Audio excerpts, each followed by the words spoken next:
ဒီမှာပြထွက်လာလို့နိုင်ငံခြားလာရင်ပဲဗာတက်တဲ့ညတက်တဲ့လာမပြောနဲ့ငါတို့ချင်းမိုက်မှာလို့ဆရာဝတော့တစ်ထောင်ပေးပြီးချဆောက်ခိုင်းလို့ရတယ်ဆိုတဲ့ဟာမျိုးအပြင်လောကမှာအတန်ရှိတယ်အဲ့ဒါငါပဲခုနပြောဆိုတော့ family တိုက်ကပဲစီးပွားရေးမှာမအလုပ်မဖြစ်ဘူးဟုတ်ကဲ့ပါတိကျတဲ့ပိုင်းခြားတွေလိုလာတယ်ငကိုကလေး skill ရှိခဲ့ဖို့မလို့မကြိုးစားရရတယ်ဘလောက်မှခက်ခဲနေတဲ့ကိစ္စတွေမဟုတ်ဘူးအဲ့ဒါငါတို့လုပ်ငန်းသဘောဆိုတာဒီလောက်လေးပဲရှိနေတာအရင် high ဖြစ်မနေဘူး necessary ဖြစ်မနေဘူးကျွန်တော်အရင်တော့ဘယ်လိုပြောရမလဲအားလုံးအတူတူပေါ့တည်မှာအတူတူတက်မယ်အတူတူ share မယ်အတူတူဆိုတာမရှိဘူးမရှိဘူးအဲ့တော့ကျွန်တော်ကဘယ်ဟာစားလုပ်လိုက်လဲဆိုဟုတ်ပြီဒီတော့အားလုံးလိုချင်တာဒီပုံစံငါအားလုံးဖြစ်အောင်လုပ်ပေးမယ်ဒါပေမဲ့အဲ့တဲ့ကနေတခုခုရွေးလာပြီဆိုတော့ကျွန်တော်စကားပြောပြီအဲ့ဒီဟာကိုတာဝန်မယူနိုင်ဘူးဆိုရင် family type business သွားဘာမဲ့ family business သွားရင်တော့အကုန်လုံးလုပ်ရမယ်လုပ်ရမှာသူတို့လည်းမမြင်ဘူးကိုရဲ့သူတို့အလုပ်ကိုအလုပ်လို့မြင်တာကိုအလုပ်ကိုအလုပ်လို့ပဲမြင်တာအဲ့တော့ဘယ်လိုပြောမလဲအလုပ်လို့ကိုအလုပ်လို့ပဲမြင်တဲ့အတွက်သူတို့မှာငါဒီအချိန်ဝင်မယ်ဒါငါတာဝန်တွေကဒါတွေကိုငါဒါပြီးအောင်လုပ်ပြီးသွားပြီအထက်ကြိုပြီးတော့မစင်စားဘူး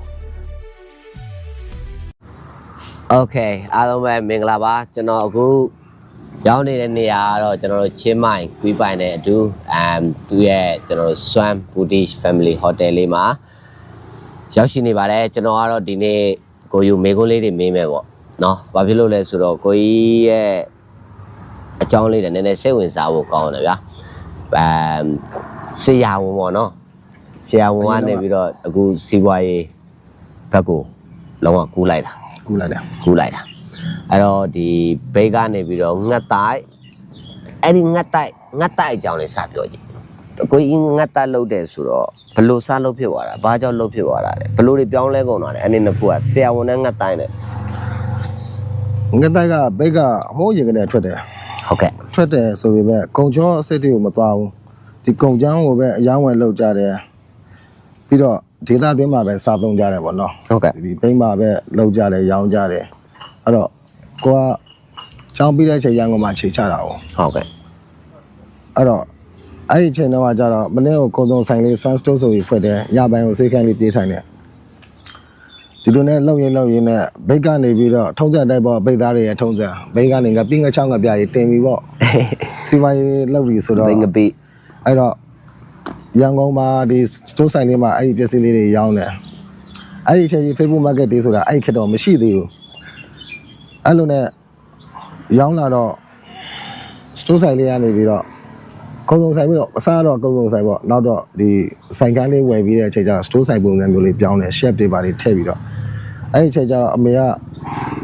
ငှက်တိုက်ရှက်ချက်သားပို့လိုက်တယ်ဒါဆန်းလုံးကြည့်တယ်ဆန်းလုံးကြည့်ဘာမှမလုပ်တတ်ဘူးဖိတ်သားသာပြောတာတကယ်တမ်းငှက်တိုက်က luxury ဆန်တယ်ကွာငါတို့လက်လမ်းမိတဲ့ကိစ္စတွေမဟုတ်ဘူးပေါ့နော်နောက်ပိုင်းကျတော့နည်းနည်းငဲအိမ်တွေခေါ်ပြီးတော့မွေးလာတာတွေပေါ့တောင်ပိုင်းမှာအဲ့ဒီဟာတွေရှိတယ်အခုဆိုတော်တော်ရောက်နေပါပြီမော်လမြိုင်တို့ကြိုက်ထိုတို့အဲ့ဒီဘက်မှာလည်းလောက်ကြတယ်အေးရပြီတိုက်ဘက်မှာလည်းလောက်ကြတယ်အဲ့တော့နည်းနည်းပေါ်လာတော့အမေကလည်းဝယ်ပြီးပို့လိုက်တာအဲ့တော့ထောင်းတဲ့အတိုင်းပေါ့ food process ကိုစလေးလာထောင်းတဲ့အတိုင်း YouTube ပါပဲဘယ်လိုတွေလုပ်လဲပေါ့အဲ့မှာတော့စက်တွေကိရိယာတွေကဘောင်းစုံပဲအဲ့ပေါ့ဒါပေမဲ့ manually ဘယ်လိုလုပ်မလဲပေါ့မရပါဘူးအဲ့တော့အစားပိုင်းလေးအဲ့ဇာကနာလေးနဲ့ငယ်မွေးလေးတွေထိုင်တော့တန်းစင်းပြီးပေါင်းတဲ့ငယ်သားကဘယ်လောက်ကြာခံလဲမခံဘူးအဲ့တော့ကြာခံဘယ်လိုပေါင်းမလဲအဲ့ဒါတွေလိုက်လေ့လာအဲ့လိုနဲ့တလားလောက်ခံတဲ့အထိထုတ်နိုင်သွားတာပေါ့နော်တကယ်တမ်းကတော့3-4ရက်ဆိုရင် तू ကပြစ်ပြီအဲ့ပေါ့ဘာဖြစ်လဲဆိုတော့ဒီချာရှီကန်ဆေးတွေပါလေလည်းအဲ့ခေတ်တော့မသုတ်တတ်ဘူးသိလည်းမသိဘူးဒီကသူကသဘောအနေနဲ့ပဲရောင်းတာဆိုတော့နောက်ပိုင်းကျတော့အဲ့လိုမျိုးချာချီကန်ဆေးတွေပါရင်မပါဘဲနဲ့တလားခံအောင်လုပ်နေတော့ဒီမြန်မာပြည်မှာတလို့ငှက်တိုက် ready made ပေါင်းပြီးသားကိုတခါတည်းတောက်လို့ရတဲ့ပလင်းလေးတွေကဒီစွမ်းငှက်တိုက်ကနေစတာပဲဟုတ်အဲ့ဒီရှိမှမရှိဘူးမဟုတ်ရောင်းတဲ့လူတွေရှိတယ်ဒါပေမဲ့သူကအဲ့လိုတစ်ချက်သားဆိုတစ်ချက်သားအိုးလိုက်ပြီးပြုတ်ရောင်းတာပဲအိုးနဲ့ပြုတ်ပြီးရောင်းတာအခုလိုမျိုးကျွန်တော်တို့ထိုင်းလိုမျိုးဈေးကွက်ပေါ်တင်လို့ရတဲ့အခြေအနေထိရအောင်ဘယ်သူမှမလုပ်သေးဘူးပေါ့နော်အဲ့တော့အဲ့ဒီတော့အဲ့ဒါကိုစလုပ်တာအဲ့လိုလုပ်ရင်နာမည်တစ်ခုရပါတယ်မြန်မာပြည်မှာစွမ်းငှက်တိုက်ဒီကိုထွက်လာပြီးတော့အခုချိန်ထိတော့မှငှက်တိုက်ရသေးလားဆိုဖုတ်စစ်လာတာတွေအများကြီးပဲအဲ့တခါကျတော့ကိုကအဲ့လုပ်ငန်းဘယ်လောက်ကြာမလဲ9နှစ်ကျော်လောက်ကြာတယ်9နှစ်ကျော်လောက်ကြာမှာလို့9နှစ်ကျော်လောက်ကြာတယ်ဝေါ ထုတ်တဲ့မျိုးစားလည်းအများကြီးပဲ ready made ပေါင်းပြီးသားလည်းရှိတယ်မပေါင်းရသေးပဲနဲ့ပေါင်းဖို့ ready ပြင်ပေးထားပြီးသားအိမ်မှာကိုယ့်အကိုပေါင်းမယ်ဆိုရင် ကိုကပေါင်း အညောတွေပါတယ်နဲ့အဲ့လိုမျိုးဘူးလေးတွေလည်းရှိတယ်အဲ့တော့ဒီမန္တလေးတို့မိုးကုတ်တာချီလိတ်ဖြတ်ထားတဲ့ကိုယ်စားလှယ်တွေလည်းအများကြီးရှိတယ် ဟုတ်ကဲ့ နောက်ပိုင်းရန်ကုန်ကဒီ retail capital mall လို့ဟာမျိုးတွေမှာလည်းကျွန်တော်တင်နိုင်တယ် ဟုတ်ကဲ့ ဒါပေမဲ့သိမကြဘူးအဲ့ဒါတွေလောက်ပြီးတဲ့အချိန်မှာပဲဒီဘက်ထွက်လာတော့ဟိုဘက်မှာဝါဒန်တွေအလောက်18ရောက်ဆိုပြီးတော့လုပ်ငန်းထားခဲ့တယ်ဒီကနေစီမံတယ်ဒါပေမဲ့6လလောက်ကြာတော့လုံးဝရက်လိုက်ရ အဆင်မပြေဘူးပေါ့ဒီမှာနေ ဒါတစ်ခါကျလွမ်းတာပေါ့ကွာ အဲ့မော်ကိုပီပီလေး မွေးရရတာအစားတွေစုံမယ်လေ ဟုတ်တယ်နားလဲတယ်နားလဲတယ် အကုန်လုံးကလေတဲ့ဟာတွေစိတ်ကူးတဲ့ဟာတွေ ဟုတ်တယ် ဖြစ်ချင်တာဒီလိုမျိုးသူများဒီထိုင်းရထုတ်တဲ့ငက်တဲ့လိုမျိုးတစ်ခါတည်းတောင်းလို့ရဘယ်လိုလုပ်မလဲစိတ်ကူးပဲရှိတာအဲ့လိုရသလောက်လုပ်လာခဲ့တာကိုတော်ပြောရင်အဲ့တော့ပလင်းအဲ့ဖန်ပလင်းသေးသေးလေးတွေကရန်ကုန်မှာဝယ်အရန်ခက်တယ်အဲ့တော့အလီဘာဘာနဲ့တရုတ်ပြည်ကနေပြီးတော့အဲ့လိုကိုယ်စလက်တစ်စိတ်ခံပြီးဝယ်ရတာမျိုးပါတော့ အဲ့မော်ဝေါ အဲ့လိုလောက်ရနေပြီးတော့အခုကြတော့လဲပြီးသွားတာမလား အဲ့မော် တနေ့ရတော့ဖုံးစိတ်လာသေးတယ်ရန်ကုန်လမ်းကျော်ဆွမ်းခဲ့တဲ့ဆိုင်လိပ်စာပြောင်းသွားလားဆိုသူတို့ကတော့ regularly မေးတာကိုကတော့အသေးတွေ꿰သေးတာ အဲ့မော်လွန်အားကွာနော်စက်သက်လုံးနေတကယ်ရွှေကိုကြီးမိုက်တယ်ဗျာအဲ့တော့ကိုကြီးဒီထိုင်းကိုရောက်လာတော့ကိုကြီးဘယ်လောက်ပါလာလဲဘာတွေလို့ဖို့စိတ်ကူးလာလဲဘယ်လိုလဲတမိသားစုလုံးပြောင်းလာတာဘယ်လိုလဲ ပြောင်းလာတဲ့အချိန်တော့လေအဲ့ဒီအချိန်တော့ဒီထိုင်းအောင်မလာခင်2020နဲ့ဒီနိုဝင်ဘာဒီဇင်ဘာပေါ့နော်အဖေကဆေးစစ်ရမယ်ဆိုတော့ ဟုတ် အဖေကိုလိုက်ပို့တာဘန်ကောက်မှာဆေးသွားစစ်တယ်အဲ့ဒီတော့မှစားရောက်ဖူးတာစားရောက်ဖူးတော့ဒီချင်းမိုင်ကိုဆေးစစ်ပြီးတဲ့အချိန်မှာကားတစ်စီးငါပြီးတော့ချင်းမိုင်တက်လာတယ်ညညအိတ်တယ်ချင်းမိုင်ရဲ့ lifestyle တော့ပေါ်ကြတာအေးချမ်းတယ်ကွာအေးဆေးတယ်လူတွေကချင်းမိုင်ကအမြဲတမ်းပြောပါတယ်ချင်းမိုင်ကလောဘကင်းတဲ့မြို့လူတွေမျက်နှာမှာငွေနောက်လိုက်တယ်ဆိုတဲ့အရေးရောက်မရှိဘူးအစီပြမနေဘူးလူရအဲ့လိုမျိုးဖြစ်မနေဘူးကွာအေးချမ်းတယ်ဖော်ရွေတယ်အဲ့တော့မြန်မာပြည်ကနေထွက်လာဖို့ကအစီအစဉ်မရှိဘူးဒီလိုပဲဒီ session ပိုင်းဖက်မှာကျွန်တော်တို့မိသားစုဒီလို channel ကွက်တယ်လေးဝယ်ပြီးတော့အိမ်ကလေးစောက်ထားတယ်ဒီနေ့ကျရင်နေမယ်ပေါ့နော်အဲ့ဒီ channel မှာဒီလိုတကြံဆိုရင်မိသားစုသွားနားကြတာပေါ့ အဲ့မော် အဲ့ဒီတကြံတွင်းကြီးပဲအချိန်တွေကဖန်လာတာပေါ့ဒီလိုပဲလင်မယားနှစ်ယောက်စကားပြောတယ်ငါတို့ဘာလုပ်ကြမလဲဒီမှာလည်းငါစစ်နေလဲငါတွေ့မလွယ်ဘူးပေါ့နော်ငါဒီလိုအသက်ရှင်မဝတဲ့ဟာမျိုးကမနေတတ်ဘူး အဲ့မော် အဲ့တော့အဲ့ဆိုသွားမယ်ဘယ်သားမှလဲဆိုတော့ကိုသိတာချင်းမှန်ပဲရှိရနိုင်ငံခြားဆိုတာသိလားဘန်ကောက်ကအသက်ရှူကြက်လို့လေအဲ့တော့ အဲ့မော် ချင်းမှန်သွားမယ်ဆိုတော့တခုကောင်းတာပေါ့နော်အဲ့ဒီအချိန်မှာပတ်စံတွေထုတ်တွေ့တာတော့လက်ထက်မှာငွေသား100အတိလောက်ပဲရှိတယ် ဟုတ်ကဲ့ 100အတိလောက်ရှိတယ်တော့အိမ်ကိုလည်းအမေကိုလမ်းပြောတာပေါ့တားတော့မယ်အမေကလေရင်လက်မှတ်ဖို့ပေးတယ် ဟုတ်ကဲ့ မလောက်သေးဘူးဘာဖြစ်လို့အဲ့ဒီအချိန်မှာကားတွေပါလည်းမရှိတော့အရှိမကိုပက်တွေပါလည်းဖြစ်တော့ကားတွေရောင်းပြီးတော့ရှောက်လူတွေအလုံးမလုံးရတော့ရှောက်ပေးပြတာလို့ ကိုနှမျောစရာရေနော်ကိုအဲ့ဒီကိုဗစ်ဖြစ်တော့ကားရောင်းရတယ်ကောင်းရောင်းလိုက်တယ်ဆိုတော့လေဘာဖြစ်လို့ကိုဗစ်ဆက်ဆက်ဖြစ်ချင်မှာဗျာကားဈေးတွေကတက်ဆ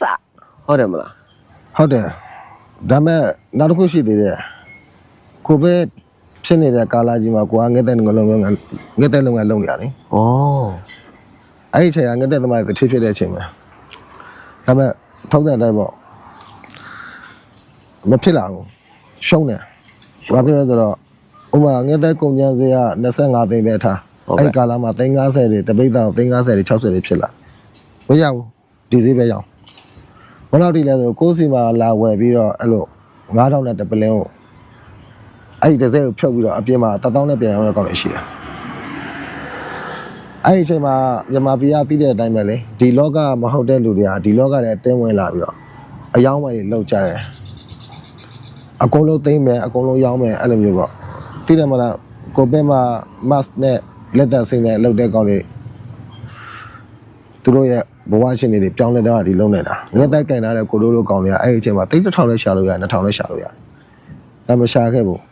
ကိုတို့ဘလို့ရောက်နေရည်စရာတစ်ခုပြောပြအောင်မယ် ဟုတ် ဟိုကဒီကုန်ကျမ်းမှာ grade တွေရှိတာကိုက2800တကြက်တော့2800ရောင်းတာရှိတယ်3000ရောင်းတာရှိတယ်ဒီတက်တာမတက်တာမို့ဒီက3000ခွဲလောက်တည်းရှိတယ်အဲ့တော့3000နိုင်ပဲထားပါတော့ကွာအဲ့ဒါလာဝဲတယ်တကြက်သားကြီးမဲ့ဆို3000လက်ကြက်သားကြီးမဲ့ဆိုရင်တကြက်တော့3000ခွဲဘာလို့ဈေးကြီးပါလဲမဟုတ်မင်းလိုအပ်တာတဲ့ပို့ဝဲလို့မဝဲစေချင်တာနောက်လူတွေအများကြီးကြံသေးတယ်အဲ့ဆိုကိုဘင်းမှာငက်သက်ဝဲလို့အရင်များပောက်ကွဲတာပဲလေဘာဖြစ်လို့လဲဆိုတော့အာဖြည့်စားနော်လူတိုင်းကအဲ့ဒီအချိန်မှာကိုပဲအစားမဝင်တဲ့ပြဿနာကြောင့်အများကြီးပဲအသက်ဆုံးမှာတာအဲ့တော့ဝါစားနေတဲ့အချိန်လေးမှာတည်းမောတဲ့ပြဿနာရှိတယ်အဲ့တော့ဒီတပလင်းလေးမောသွားလိုက်လို့အားလေးပြည့်သွားရဲ့သူအချိန်လေးအများကြီးမပေးရဘူးအဲ့တော့ငက်တဲ့ကကိုပဲမှာရှိနေတဲ့ဒီငက်တဲ့သမားတွေအကုန်လုံးကဒါကိုသိမှာပဲအဲ့ဒါပေမဲ့အဲ့ဒီအချိန်မှာကိုကဟိုးလော်ခဲ့တဲ့စတင်ခဲ့တဲ့အချိန်ကဈေးနှုန်းတိုက်ကိုလုံးဝမပြောင်းလဲဘူးဒီထဲရောက်တယ်ရောက်တော့ကိုမှရှိရထားပါတော့15ပိတ်တာရှိမယ်ပိတ်တာ20ရှိမယ်ပေါ့နော်ကုန်သွားတယ်ကိုပဲပြီးသွားတဲ့အချိန်ဒီလိုပေါ့ line တစ်ခုပြီးသွားတဲ့အချိန်မှာကိုကဘာဖြစ်သွားလဲဆိုတော့လုပ်ငန်းတစ်လကျော်လောက်နားလိုက်ရတယ်တစ်လကျော်လောက်နားလိုက်ရဆိုတာပစ္စည်းလက်ကျန်မရှိတော့ပြန်ဝင်ယူရမယ်ဆိုလဲကိုက25သိန်းလောက်နဲ့လောက်ထားတဲ့အလုပ်ကို350လောက်နဲ့ပြန်ဝင်ရမှာမဝင်နိုင်ဘူးအဲ့ဒီအချိန်မှာပတ်စံစီဆိုတာကွာအိတ်ကြီးနဲ့လာတာမနေ့ကျရင်ပစ္စည်းတွေကထွက်သွားတယ်ပလင်းကြီးထောင်တဲ့ချိန်ကတော့တညလုံးလောက်ကြရတာလူ800လောက်ပြီးရင်ပစ္စည်းလိုက်ပို့တဲ့ကလေးလေးကညကြရင်ပတ်စံပြက်လာအဲ့ဒီဒီလိုအိတ်ကြီးနဲ့အဲ့ဒီပတ်စံတွေအကုန်လုံးကိုကအဲ့ဒီဆိုင်အပေါ်ပြတဲ့ပေါင်းတွေကြီးနေတာဟိုအိဒီအိဟိုလူတွေအလုံးလောက်ရတာမလောက်ရတော့ဘူးအဲ့လိုပတ်စံလို့လာပြီချိုကအဲ့လိုပတ်စံ9000ပါပဲငါပြီးတယ်မပြောနဲ့အဲ့လိုပေါ့ဝေးတာအသက်တွေကအရေးမကြီးတော့တဲ့အချိန်လေအဲ့ပေါ့မိုက်တယ်ပဲအဲ့တော့ဘာဖြစ်လဲဆိုပြီးတဲ့အချိန်မှာဘာမှမကြံဘူးပြီးတော့ပြန်စားဖို့အတွက်လည်းအရင်ကအရန်ကြီးပါရင်နဲ့စားတာဖြစ်သွားရောတခုကံကောင်းတာအမြဲတမ်းကံပြန်ကောက်တတ်တယ်ဟုတ်ကဲ့ကိုဒီဖြာဖို့ဖေးကအကိုတယောက်ကဖုန်းဆက်လာတယ်ကျွန်တော်မှကုန်ကျန်းနေရှိတယ်တဲ့ဒီကိုဗစ်တက်ရှော့တော့မှအကိုတို့လောက်တာကြိုင်တာလေကျွန်တော်စောင့်ကြည့်ခဲ့တယ်တဲ့အကိုအရင်ဈေးနဲ့ပဲယူ25သိန်းနဲ့ပဲယူကျွန်တော်လေးပိတ်တာလာပို့ထားမယ်အကိုလုပ်ငန်းပြတ်စားအဲ့25သိန်းကျွန်တော်ပေးစရာမရှိဘူးရတယ်ကိုရောင်းပြီးမှပေးအဲ့ဒါလေးနဲ့ပြန်လဲတာပေါ့နော်အဲ့တော့ဘလို့ဖြစ်နေဆိုတန်ရုံးစကြီးကြတဲ့လူကအရန်ကြီးတယ်အခုချိန်ဒီစွမ်းငယ်တိုက်ဆိုရင်ဖုန်းဆက်တော့မယ်လက်နဲ့ခွဲရှိပြီးဆန်ပေးသွားတာအဲ့သူတို့တတိယတဲ့ချိန်ဆိုဖုန်းဆက်တယ်ငက်တိုက်လေးကျွန်တော်တို့အရန်လို့ချင်တော့ဘယ်ဆိုင်မရှိတော့ရတော့အမျိုးတွေဆွေထဲမှာလုတ်တဲ့လူရှိလားမရှိတော့ဘူးအဲ့လိုပေါ့နော်ဒါတော့တခြားမိတ်ဆွေငက်တိုက်သမားတွေရှိပါတယ်သူတို့စီညော်ပေးလိုက်တာပေါ့အဲ့မပြောတာပေါ့သူတို့ကတော့ဖုန်းဆက်လာတော့ပြည့်စုံရှိလာပဲပြောတာကိုကပြိုးတာရှင်းနေကြော်လေ3နှစ်လောက်ကဒီငက်တိုက်ဆိုတာဘာမှမသိတဲ့ဒီရန်ကုန်တို့ဒီအထက်ပိုင်းရလူတွေငက်တိုက်ဆိုတာသိဖို့မသိတဲ့လူတွေကြားထဲမှာပေါက်အောင်လုပ်ရတာပေါ့intro လုပ်ရတဲ့ကာလကြီးအရှိအဲ့ဒါပြီးသွားတာအချိန်တန်တော့ပြီးသွားတာပါပဲဒီထက်လာပြီးတော့ကိုယ်တိုင်ဦးမစည်းနိုင်အဲ့ဒါတွေကမလွယ်ဘူးလေမလွယ်ဘူးကိုယ်တိုင်ဦးစီးမရဘူးဒီဖက်ထွက်လာတော့ခုနပြောဆိုသိတ္တရာကိုငွေပေါ့တကြံတွဲလေးကထွက်လာတော့မယ်ဆိုတော့လေနဲ့မှတ်ကိုအဲ့ဒီ channel လေးထဲကနေပဲ online ကနေ blog နဲ့ဖြတ်လိုက်တာဘာသာရှိမနေဘူးအဲ့တော့ဘာလုပ်လဲဆို Facebook မှာ status တင်တာငါချင်းမိုင်သွားမှာတော့ငါ့ကိုပတ်စံဝိုင်းချအောင်အော်ဘုကောင်းတယ်နော်တော့ကွက်ညီလေးတယောက်ပါတယ်ပြီးတော့လုံးဝသစိမ်းစစ်အပြင်မှာတစ်ခါမှတွေ့过တဲ့လူတွေပါတယ်လူလေးယောက်လောက်ကိုဝိုင်းထောက်ပတ်တာ380ရအဲ့လိုပေါ့လူတယောက်ကဝေါကုန်သိက္ခာတစ်ခုတိဆောက်ရတယ်ဆိုတာမင်း Facebook မှာ status လေးတစ်ခုတင်တော့380မိနစ်တဲ့ဘယ်သူလာထည့်ပေးမလဲအဲ့မောအရှိမအများကြီးဒီလိုလေးတွေကိုလှုပ်ထားတာလေးတွေရှိတယ်ဆိုတော့လေကိုမှဘာကြောင့်ပတ်သက်မရှိတဲ့ဆိုတာတချို့လူတွေကတတိပြုမိတယ်ကိုတခုခုရုံးကန်ရှင်တဲ့အချိန်ကျရင်အဲ့လိုခုညီပြန်ရလာတာပေါ့အဲ့ဒီငွေကလည်းပါလာတယ်ကိုပိုင်ငွေက300ပဲအဲ့မော အဲ့လိုနဲ့ချက်မှရောက်လာအောင်ချက်မှရောက်တော့ next chapter ပေါ့ဘဝအသက်ပဲနောက်တစ်ဘဝတစ်ခုချက်မှlike ကတော့ပျော်စရာကောင်းတယ်အေးချမ်းတယ်ပြီးတော့အရင် very slow ချက်မှအမြန်လိုချင်လို့ပါမရဘူးအခါလေးကျရင်အဲ့ဒါလေးက conflict ဖြစ်တတ်တယ်ကျွန်တော်မြန်မာပြည်လာတဲ့လူတွေကအရင်အမြန်လို့အဲ့ဒါလိုချင်တယ်ဒါလေးလောက်ချင်တယ်မဟုတ်ဘူး appointment ယူရမှာပြီးရင်သူလာပြီး inspection လုပ်မှာပြီးတော့နောက်တစ်နေ့မှအဲ့လိုလုပ်ပေးမှာအနည်းဆုံး3ရက်စောင့်ရမှာဒီအတိုင်းပဲမင်း air quality တင်ရှင်လည်း3ရက်စောင့်ပဲအဲ့ပေါ့ဒါတော့သူလာလုပ်မှာနော် appointment ရပြီးတော့သူလာစစ်ဆေးနေပြီးရင်ဈေးနှုန်းဆွေးနွေးနေပစ္စည်းဝယ်ပါနောက်တည့်မှလာ very slow အဲ့တော့သွား complete တက်လို့မရအောင်မစောက်ပဲအဲ့လိုပေါ့အဲ့တော့ကိုကြီးဒီချင်းမကိုကြီးဆက်ဆက်ရောက်တော့ကိုကြီးဘာစလုပ်ဖို့ကိုကြီးစဉ်းစားပြန်ဘာမှမလုပ်တော့ဘူးတကယ်ဘာမှမလုပ်တော့ဘူး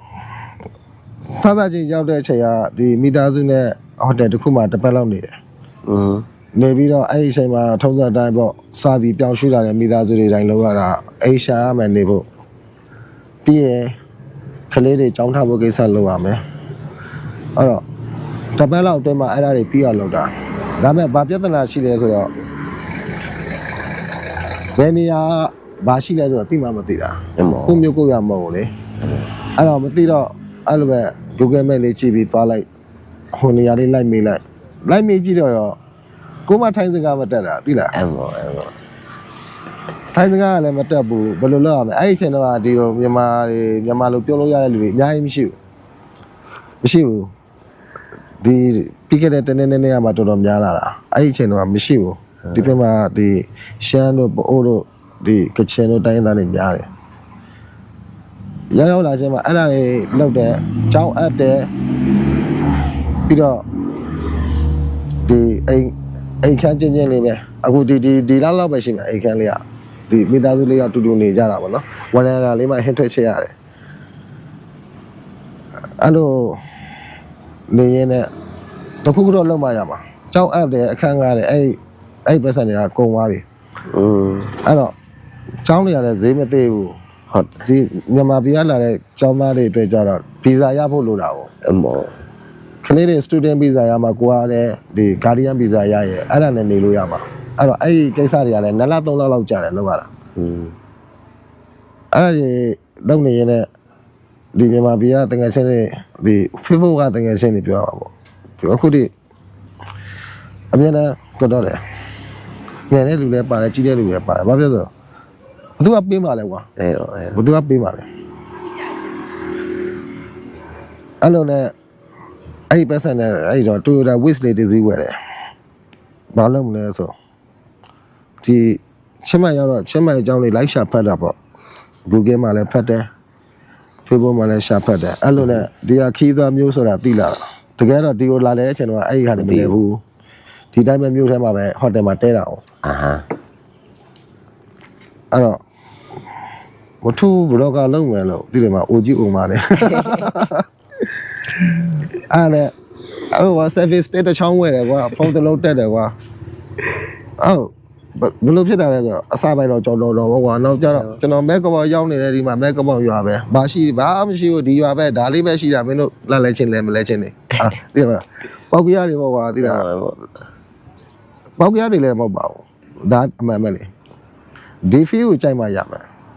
တချို့ကြတော့ကွာဒီတောင်ပေါ်ဒေသတောင်ပေါ်ရွာတွေလာလဲဒါပေမဲ့သူတို့ကဒီလိုပွဲတော်ကြီးတွေခန်းသားကြီးတွေဒီထဲပွားတဲ့ဟာတွေလိုချင်ဒီမှာမရဘူး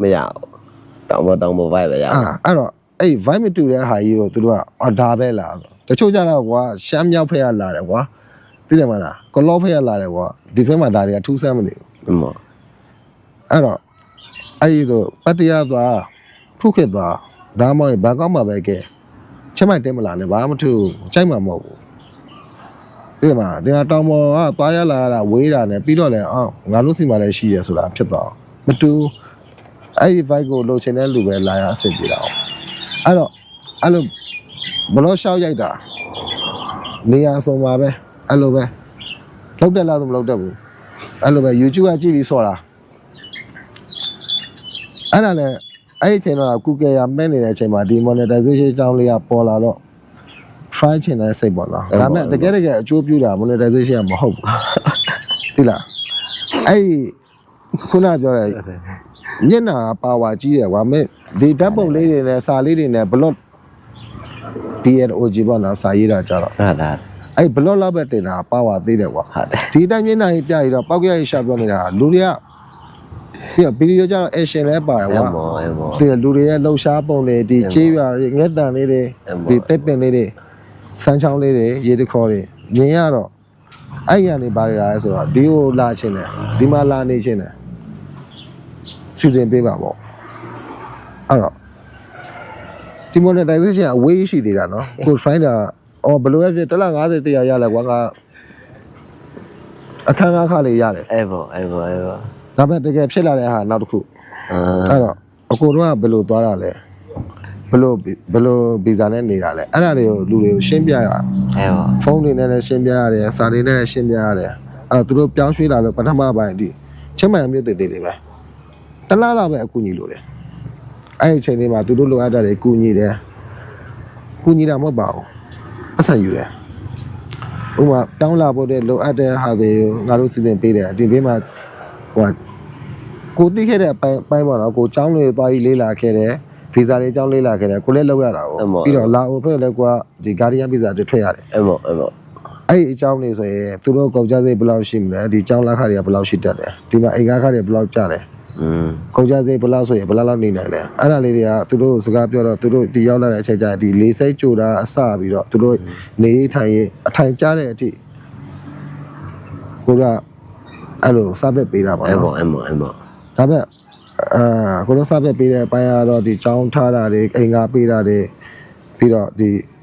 ဘယ်လိုပြောမလဲဗီဇာ run တဲ့ကိစ္စတွေပေါ့နော်ဒါပေမဲ့ channel တွေလောက်ပေးပါတယ်ဥပမာ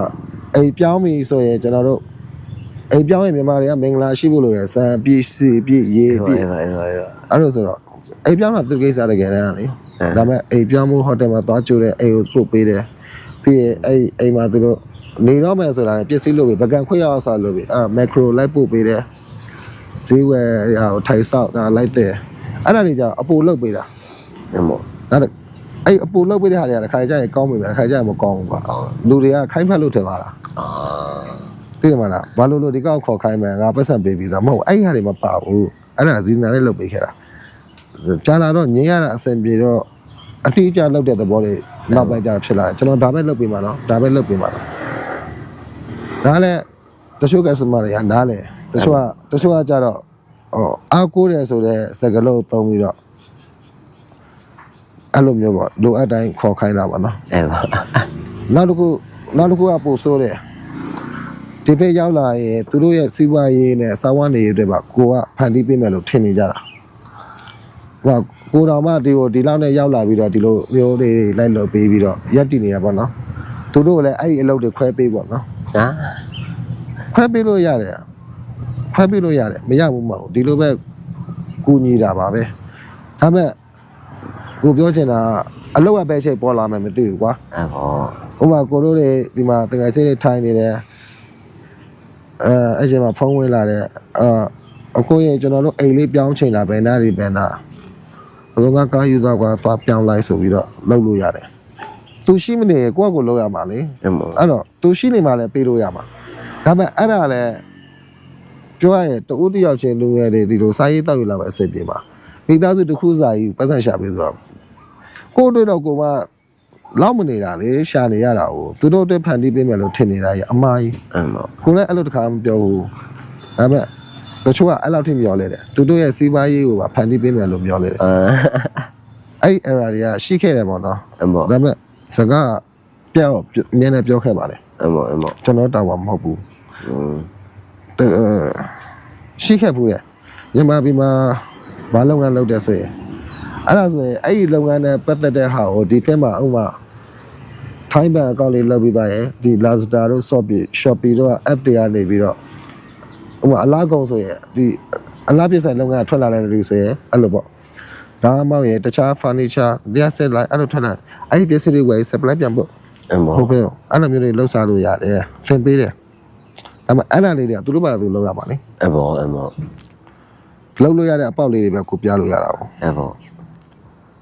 အခက်အခဲတွေကတော့အများကြီးပေါ့ဒါမြန်မာတွေကြတော့လဲတချို့ကြတော့မျောလက်ချက်အရင်ကြီးတတ်တယ်တချို့ကြတော့လဲအမုန်းပါသွားတယ် မဟုတ်ကရဲ့မြန်မာရတခင်မျိုးတဲ့မှာသူကတခင်မျိုးတယ်ပေါ့တကယ်ပြောသူတို့အများရန်တခင်မျိုးဟဲ့တိုးပမာဆိုတာလေဘုံတော့ထဲမှာဆွဲမှာအင်္ဂလိပ်တယောက်တောင်မှကျွန်တော်တို့ဒီကော်ဖငန် group မှာရှိတယ်ကော်ဖငန် group မှာရှိတော့အဲဒီကော်ဖငန်မှာကျွန်တော်တို့ဒီတချို့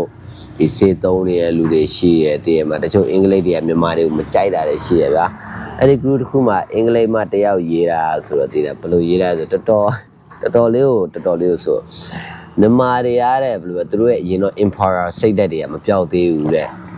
အဲ့ဒီ empire စိတ်ဓာတ်တွေမပြောက်သေးတော့လေသူတို့သွားတင်ပေးတယ်သူတို့ကမင်းတင်မာလည်းမဟုတ်နားထောင်မှတော့သူတို့စဉ်းစားမှလည်းဘာဖြစ်သူတို့ empire အရင်ဖြစ်ခဲ့တယ်ဆိုပြီးတော့အဲ့လိုရွက်ရေးတာစိတ်လည်းမကောင်းတယ်လို့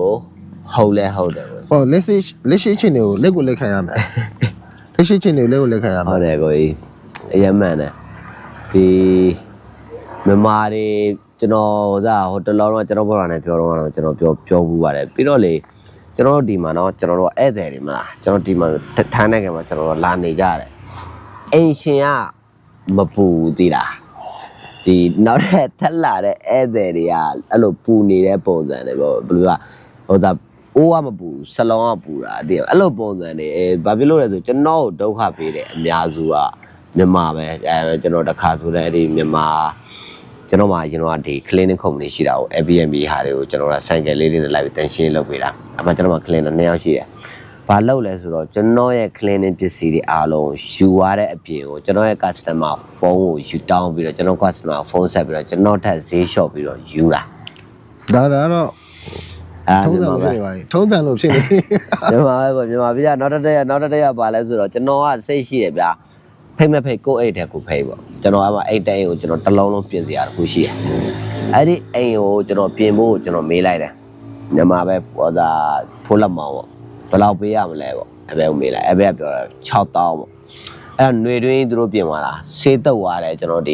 ီအပွားဒီစီလင်လဲသွားတယ်ပေါ့ဒါပေမဲ့ခေါင်မိုးကိုကျွန်တော်တတိထားမိတယ်ခေါင်မိုးကိုသူဘာမှမလုပ်အောင်ကျွန်တော်တို့ပြောတယ်အခုမိုးကြွရင်ခေါင်မိုးကရေယိုလောက်မယ်နော်ဘာဖြစ်လို့အိမ်ကအပြက်ကြီးတယ်အဲ့ဒါကိုကျွန်တော်ကဘယ်လိုပြောအဲ့ဒီအပြက်ဈေးနဲ့ငါတစ်နှစ်ချုပ်ငားလိုက်ပြီးတော့အကောင်ပြန်ပြင်ပြီးတော့ကျွန်တော်အိမ်ငားတင်ရမှာလေအိမ်ငားတင်ဟိုဘက်အိမ်ကြီးကိုတင်မှာအဲ့အိမ်မှာကျွန်တော်နေဖို့အဲ့ဒီဟာကို तू ကဘာလုပ်ပြီးတော့ရေပိုက်နေလဲဖြူးပြန်ပြပါအခုတဲ့တွေ့လာတဲ့ရေမကြောက်ဘူးဟုတ်ပြီပေါ့ຫນွေတွင်းကဘာဖြစ်မှာမလို့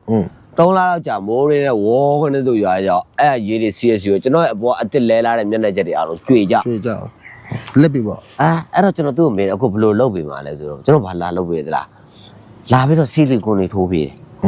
ဆီလီကွန်တော့အလုံးစုံကတပတ်ပေါ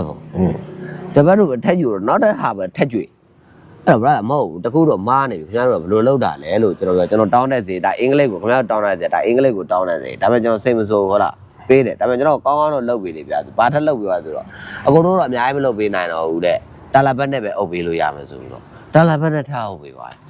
်အလုံးစုံကအတာလာဘက်နှစ်ပတ်ပေါ့ဗျာအဲ့ဒါပေးတယ်ပြောကျွန်တော်အဲ့လူလေးနဲ့မပတ်သက်တော့ဘူးလမ်းတွေ့တော့မှကျွန်တော်မပြုံးပြတော့ဘူးဗျာဒီလားပြီးတော့ကိုယ့်ဘာကိုနောက်တဲ့အဖွဲတစ်ဖွဲခေါ်ပြီးတော့ခေါင်းတစ်ခုလုံးလဲလိုက်ရမြန်မာတွေပဲကိုရင်မြန်မာတွေပဲပြောမဆုံးပါဘူးဒါပေမဲ့ကောင်းတဲ့လူတွေရှိပါတယ်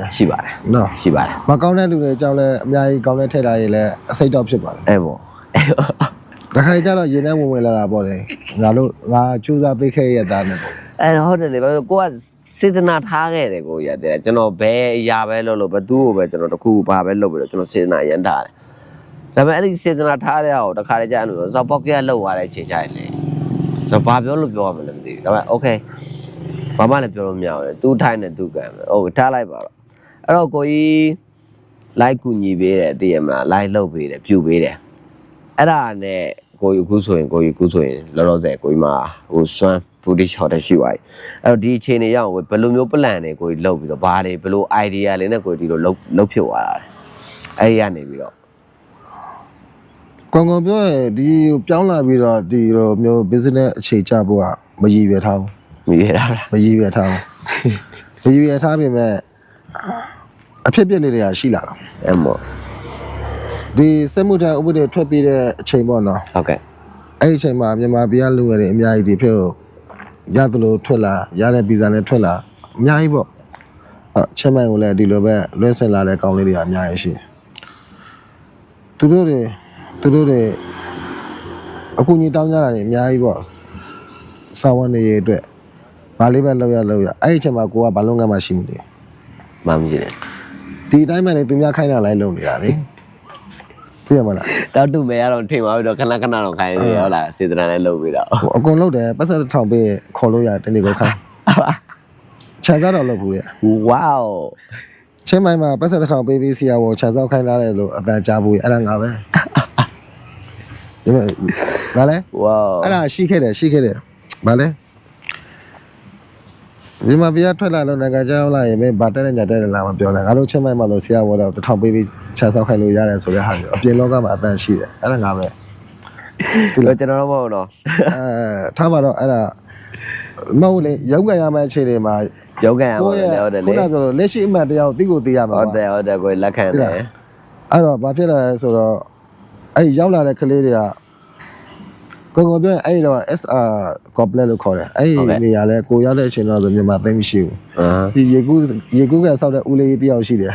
ပြင်းရင်သူနဲ့ပဲစကားသွားပြောရတာ အဲ့ပေါ့ သူကမြန်မာလိုနည်းနည်းလေးတက်တယ်အဲ့တော့ပါပေါ့အခုတော့တော်တော်တက်နေပါပြီ အဲ့ပေါ့ သူကထွက်လာတာကြာပြီဆိုတော့လေအဲ့ဒီနောက်ပိုင်းကျတော့ခုနလိုလူတွေလာရေကွာကိုကလည်းနေရအခြေပြိုက်မသိဘူးအဲ့တော့လာသမျှလူတွေအကောင်လုံးကွာအဲ့ဒီကော်တိုထဲထည့်တာသိရမလားအဲ့တော့တချို့ဆိုရင်ဒီအကောင်လုံးပြောင်းရွှေ့လာတဲ့အချိန်မှာကော်တိုခန်းနေရတယ်ကြက်တယ်တခါကျရင်လူကမလာသေးဘူးကွာအခန်းကြုံကားပေးထားရတယ်ပတ်သက်ဆိုင်ရတာရှိတယ်ပြောပြအောင်မယ်ကောင်မလေးတယောက်မြောက်ကလာပဲသူကဒီကိုလာဖို့အတွက်ဆိုကော်တိုကြုံကားခိုင်းတာအကုန်ကားပေးထားတယ်ရောက်လာပြီးတော့တလားလောက်နေတယ်နော်ပြီးတော့သူမြန်မာပြည်ကပါလာတဲ့ဒေါ်လာတွေလဲရမှာအဲ့ဒေါ်လာဟိုဘန်ကောက်ကအကိုကဒီကိုစာတိုင်းနဲ့ပို့မှာပေါ့နော်။ဘာညာနဲ့သူပြောနေတာပါ။ဒါမှမဟုတ်တကယ်တော့မဟုတ်ဘူး။အဲ့မှာတလားနေပြီးတော့ဘန်ကောက်ဘက်အကောင့်လေးလေးရောက်သူကအဲ့အခန်းကိုလက်လွဲပြန်ကားပြီးတော့သူကထွက်ပြေးတာ အာ ။ပါပါတယ်။ deposit နဲ့လာတာနဲ့ဟိုကတလားတာနဲ့အဲ့တော့ဘာလုပ်ရလဲဆိုတော့ဘန်ကောက်အကောင့်လေးတွေကိုမင်းတို့ပိုင်ရှင်မသိပဲနဲ့ဘယ်လိုငါလဲပေါ့နော် အာ ။အဲ့တော့ကိုနာမည်နဲ့ငါပေးထားတာလေ မြန်မာရနော် အဲ့တော့8000နဲ့2400ပါသွားတော့အကောင်လေးတွေကိုသူတို့စီကသူတို့ဒီပေးထားတဲ့ဒီ deposit နဲ့လာတာတော့ကိုပြန်ပါ deposit ပါဟိုကောင်မလေးကယူသွားတာလေဒီလားအဲ့တော့သူတို့စိတ်နေလို့မရတော့ဘူးပြောရတာပေါ့လေပြီးတော့အဲ့ဒီအခန်းကိုကိုကပိုင်ရှင်ပြန်အပ်ဖို့လုပ်ရတာပေါ့ အဲ့ပေါ့ အဲ့တော့ကုညီခဲ့တာတော့မှတော့အများကြီးပဲတချို့ဆိုလမ်းပေါ်မှာကျွန်တော်ရဲဖမ်းနေလို့ပတ်စံပေးပါအောင်ဆိုရင်ဘယ်သူပဲမှမနာမသိဘူးကိုပေးတယ်ကိုယ်စိတ်ထဲမှာအဲ့ဒီအချိန်တော့တကယ်ပါမြန်မာပြည်ကအကြောင်းမျိုးကြောင့်လက်ဆင်လာတဲ့လူတွေပေါ့နော်ကုညီရမယ်ပေါ့အဲ့ဒီအချိန်တော့ကိုကလုပ်ငန်းဟိုအချိန်မချသေးတဲ့အတွက်ပတ်စံအဲ့လောက်ရှားမလို့ ဘာဖြစ်လို့ဆို course ကအများကြီးရှိမနေဘူးမိသားစု course ပဲရှိတယ် အဲ့ပေါ့ပြီးတော့ဒီလူငယ်တွေကမနေ့ဆိုကိုကော်တို့အောက်မှာလာစောင့်နေကြတယ်ကွာဒီနေ့အတွက်လုပ်ရရှိတဲ့အလုပ်လေးတွေဝိုင်းလုပ်မယ်ကွာဒီနေ့တော့ထမင်းစည်းလေးရှာမယ်ကွာအဲ့တော့သူတို့အလုပ်ပေးဖို့အတွက်ကိုကဥမာကွာကိုအတွက်ဆိုရင်ကိုတရိတ်တော့အလုံး2ခု3ခုလက်ခံရပြီ10ခု15ခုလက်ခံရတယ်တေးသေးမွားလေးတွေအစအကုန်လက်ခံတော့မင်းကဒီကသွားလုပ်လိုက်ပြီးရင်မင်းနေရရရင်မင်းအိပ်ပြန်ဟိုကသွားလုပ်အဲ့တော့လူတွေအမြင်မှာကြတော့လေဒီကလေးတွေကအားကိုးတာချက်တာတသက်ရှိလိမ့်မယ်လူတွေအမြင်မှာကြတော့အဲ့ဒီအချိန်မှာချင်းမကိုပြောင်းလာကြတဲ့လူတွေကတောင်းတဲ့ချီပြီးတော့ဝုန်းသူဝင်လာတယ်သူတို့အမြင်ကြတော့ကွာသိတယ်မလားလူငယ်တွေဝိုင်းနေတဲ့ကြားထဲမှာကိုကအမြင်နဲ့ထိုင်နေတော့ချင်းမိုင် gangster ပါတယ်ချင်းမိုင်အာနာသိန်းတာချင်းမိုင်မင်းအောင်လိုက် ချင်းမိုင်မင်းအောင်လိုက် ချင်းမိုင် gangster ပါညာနဲ့နာမည်တွေတက်လာကြအောင်မဟုတ်ဘူးအဲ့လူငယ်တွေအဲ့ကလေးတွေကိုသိတော့မသိဘူး အဲ့ပေါ့ သိတော့မသိဘူးတချို့ဆိုတပတ်လောက်လာခိုးတယ်ကွာပြီးတော့လက်သွားကြတယ်တချို့ဆိုလည်းတလားနဲ့တော့ဒီတန်းကနေ3-5ရက်လောက်အခုချိန်ဒီကိုလည်းလက်တွေ့တော့မယ်โอเคရပြီကိုဆက်ပြောနောက်တော့ချင်းမိုင်မာဖီးယားတကယ်အဲ့လိုမဟုတ်ဘူးဒီကောင်လေးတွေကလည်းကွာ ကောင်လေးတွေလည်းရှိသလိုကိုယ့်တဲ့ကြီးတဲ့လူတွေရှိတာပါပဲ ဟုတ်ပါဟုတ် ဒီရောက်လာတဲ့အချိန်မှာဒါခဏဘာလို့ရမသိလို့လာကြတာဒီဘဲနဲ့သွားတွေ့လိုက်ရင်ငါတို့တခုခုလောက်စရာပေါ်လာမလားဆိုတဲ့အတွေ့လေးတွေနဲ့လာကြတာပါ အမောအမော တချို့ကတစ်ပတ်လောက်ကြာတယ်တချို့လည်းတစ်လလောက်ကြာတယ်ပေါ့နော် အမောအမော ပြီးတော့သူတို့ဘာသာသူတို့ဆက်လျှောက်ရမယ်လားတွေ့သွားတဲ့အချိန်ကျရင်လည်းဒီတိုင်းလေးပဲထွက်သွားတယ်တချို့ကြတော့လည်းအခုချိန်ဒီလက်တွဲနေရလေးတွေရှိတယ် အမော ဒါပေမဲ့ကိုယ်မှကျတော့အခက်အခဲတွေအများကြီးပဲကွာဒါပေမဲ့အကျိုးမြတ်မရဘူးမဟုတ်ရတယ် ထားပါတော့ကွာဒီကိုပြောင်းရွှေ့လာတဲ့လူတွေအများကြီးကလိုအပ်ချက်တွေအများကြီးဖြစ်နေတာ အမောအမော အဲ့ဒီအချိန်မှာဒီကောင်လေးတွေကလည်းရောက်လာတဲ့အချိန်မှာသူတို့မှတီးသက်တက်ကြွမှုတွေပါလာတယ် အမောအမော တချို့ကထိုင်းစကားလေးလာထားတဲ့လူတွေပါတယ်တချို့ကြတော့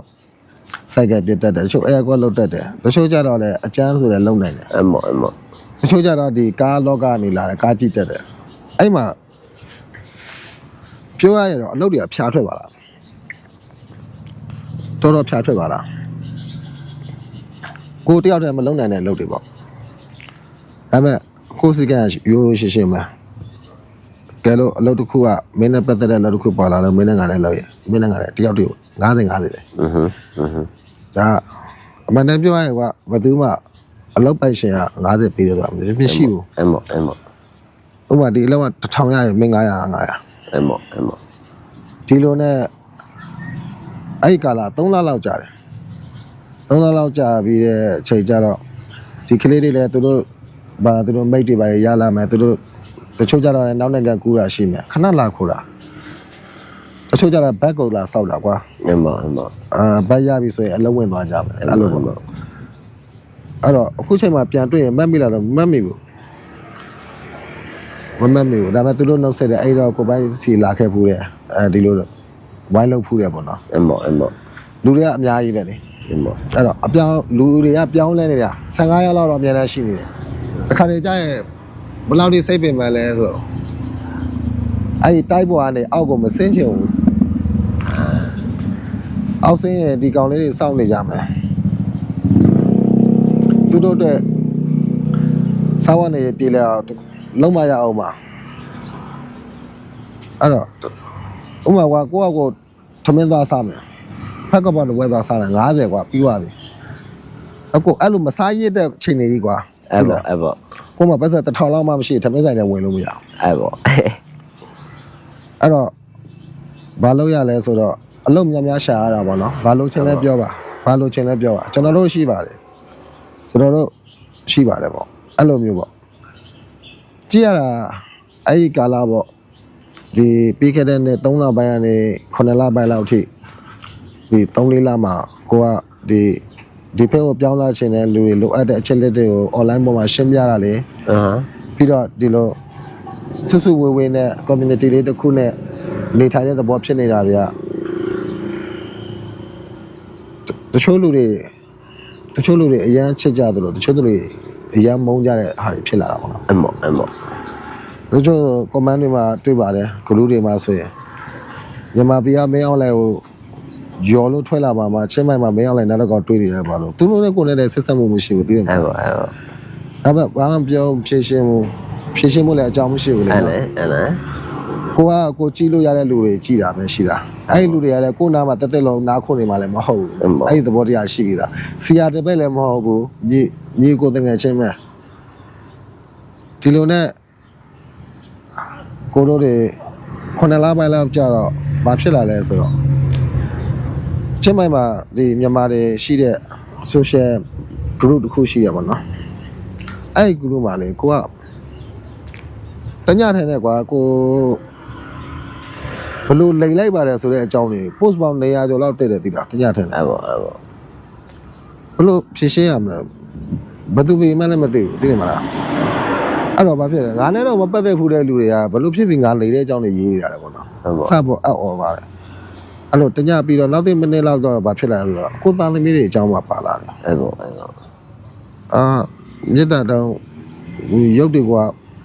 အောက်တန်းသားရုပ်လေးတွေပါတယ်ကလေးတွေပါထည့်ရေးလာတာကွာ အမောအမော အဲ့ဒီချိန်ကျတော့ကိုနည်းနည်းဖြည့်ရှင်းမှုကြိုးစားတယ်အဲ့ဒီချိန်ကျတော့တချို့လူတွေကလည်းဒီကလူထဲမှာလူသိန်းနဲ့ချီရှိနေတာ哦ဒီလူဘာလို့ဝိုင်းရင်းနေတာလဲဆိုတဲ့အမြင်အဖြစ်လာတယ် အမော ပြီးတော့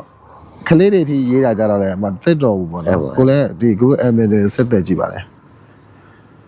ဒီကလေးတွေကိုရေးတဲ့ဟာတော့ကျွန်တော်နည်းနည်းသိခဲ့ရခက်တယ်ပေါ့နော်ကျွန်တော်အနေနဲ့တခုခုလှုပ်ချင်လှုပ်လို့ရအောင်လို့ဒီ anonymous ကိုဘယ်သူလဲဆိုတဲ့မှတ်တမ်းလေးကျွန်တော်ယူပေးပါ group admin တွေကကြည့်လို့ရတယ်ဟုတ် admin တွေဖေးကမလှုပ်ပေးနိုင်ဘူးတဲ့အဲ့လိုပြောလာတော့ okay ပေါ့ဘာမှဆက်လုပ်လို့မရတော့လေကိုလည်းဘာကောင်မှမဟုတ်တာစိတ်မကောင်းဘာဖြစ်လို့လဲငါဘာလို့နေလို့လဲသိတယ်မလားပြီးတော့ဘာဖြစ်လို့ငါသားသမီးထိလဲကွာငါ့ကိုစော်ကွာသိတယ်မလားငါ့ကိုစော်မင်းတို့ကြည့်လို့မရစော်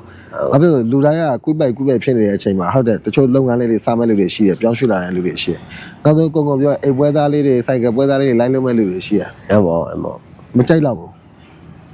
မကြိုက်တော့ဘူးသိတယ်ဒါပေမဲ့ဒီကလေးတွေထီတော့မကောင်းဘူးပေါ့အဲ့မှာတချို့လူငယ်တွေတချို့ဟိုပါပေါ့ line မော်လူတွေပါပဲအတိတွေမဟုတ်ပါဘူးခင်ဗျားတို့လူကြီးကြီးဖြစ်တာဘာဖြစ်လို့ကလေးတွေထီတာဆွဲထည့်ပြီးအဲ့လိုပြောလာတယ်ဘာညာဆိုရကောင်တာ post တွေတက်လာတယ်ကိုလူတွေမှောက်ဘူးနော်ကိုမသိဘူးကိုအဲ့ဒါမျိုးတွေဝယ်မပါဘူးအဲ့တော့အဲ့ဒီချိန်ကျတော့အဲ့ဒီ post group က post ဖြစ်သွားတယ်သူတို့ post ရရပြီးတော့အဲ့ဒီကိုလည်းဆိုင်တဲ့ group post တွေအကုန်လုံး admin တွေဖြစ်ချသွားကောင်တာလေးတွေစတက်လာတဲ့အချိန်ပေါ့နော်ထားပါအဲ့တော့ကိုကဘာလုပ်ရလဲဆိုတော့ဒီဖက်မှာလုပ်ငန်းတစ်ခုခုတည့်ရဝင်စဖို့လိုအပ်လာပြီဆိုပြီးတွေးတာ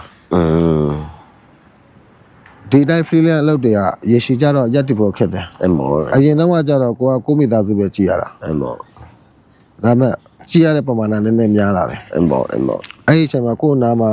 ဒီလိုမီခိုနေတဲ့လူ800လောက်ရှိသေးတယ်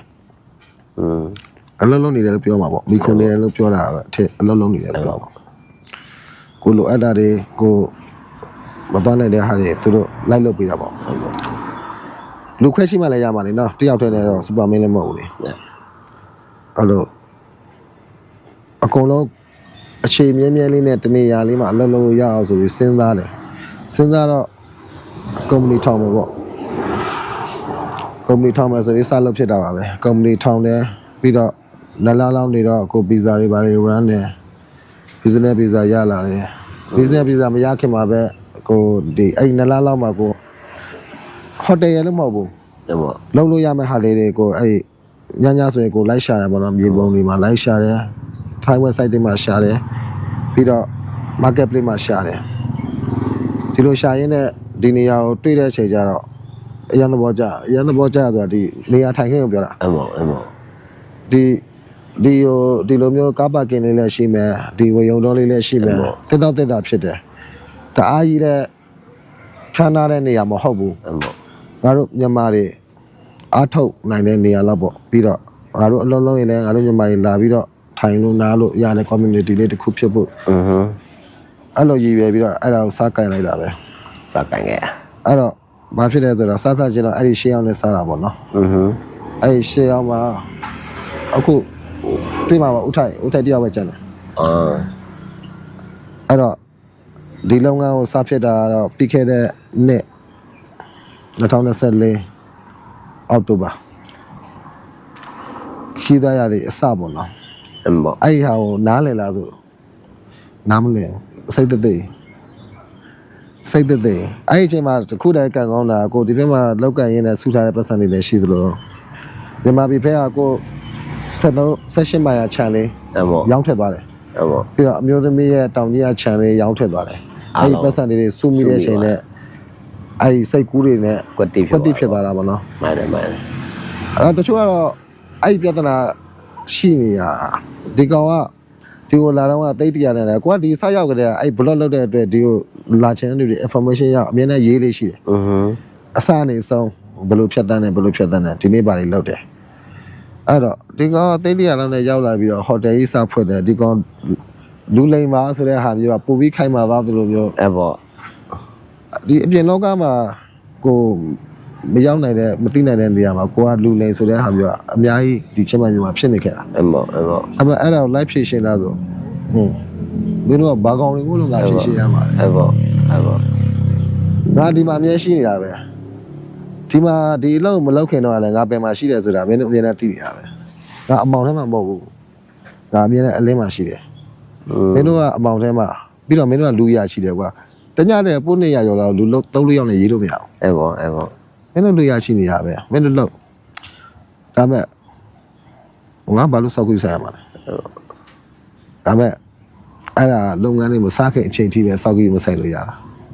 တကယ်လုပ်ငန်းစားတော့ချင်းမိုင်မျိုးမှာကိုနဲ့မပတ်သက်ရှင်တဲ့လူတွေက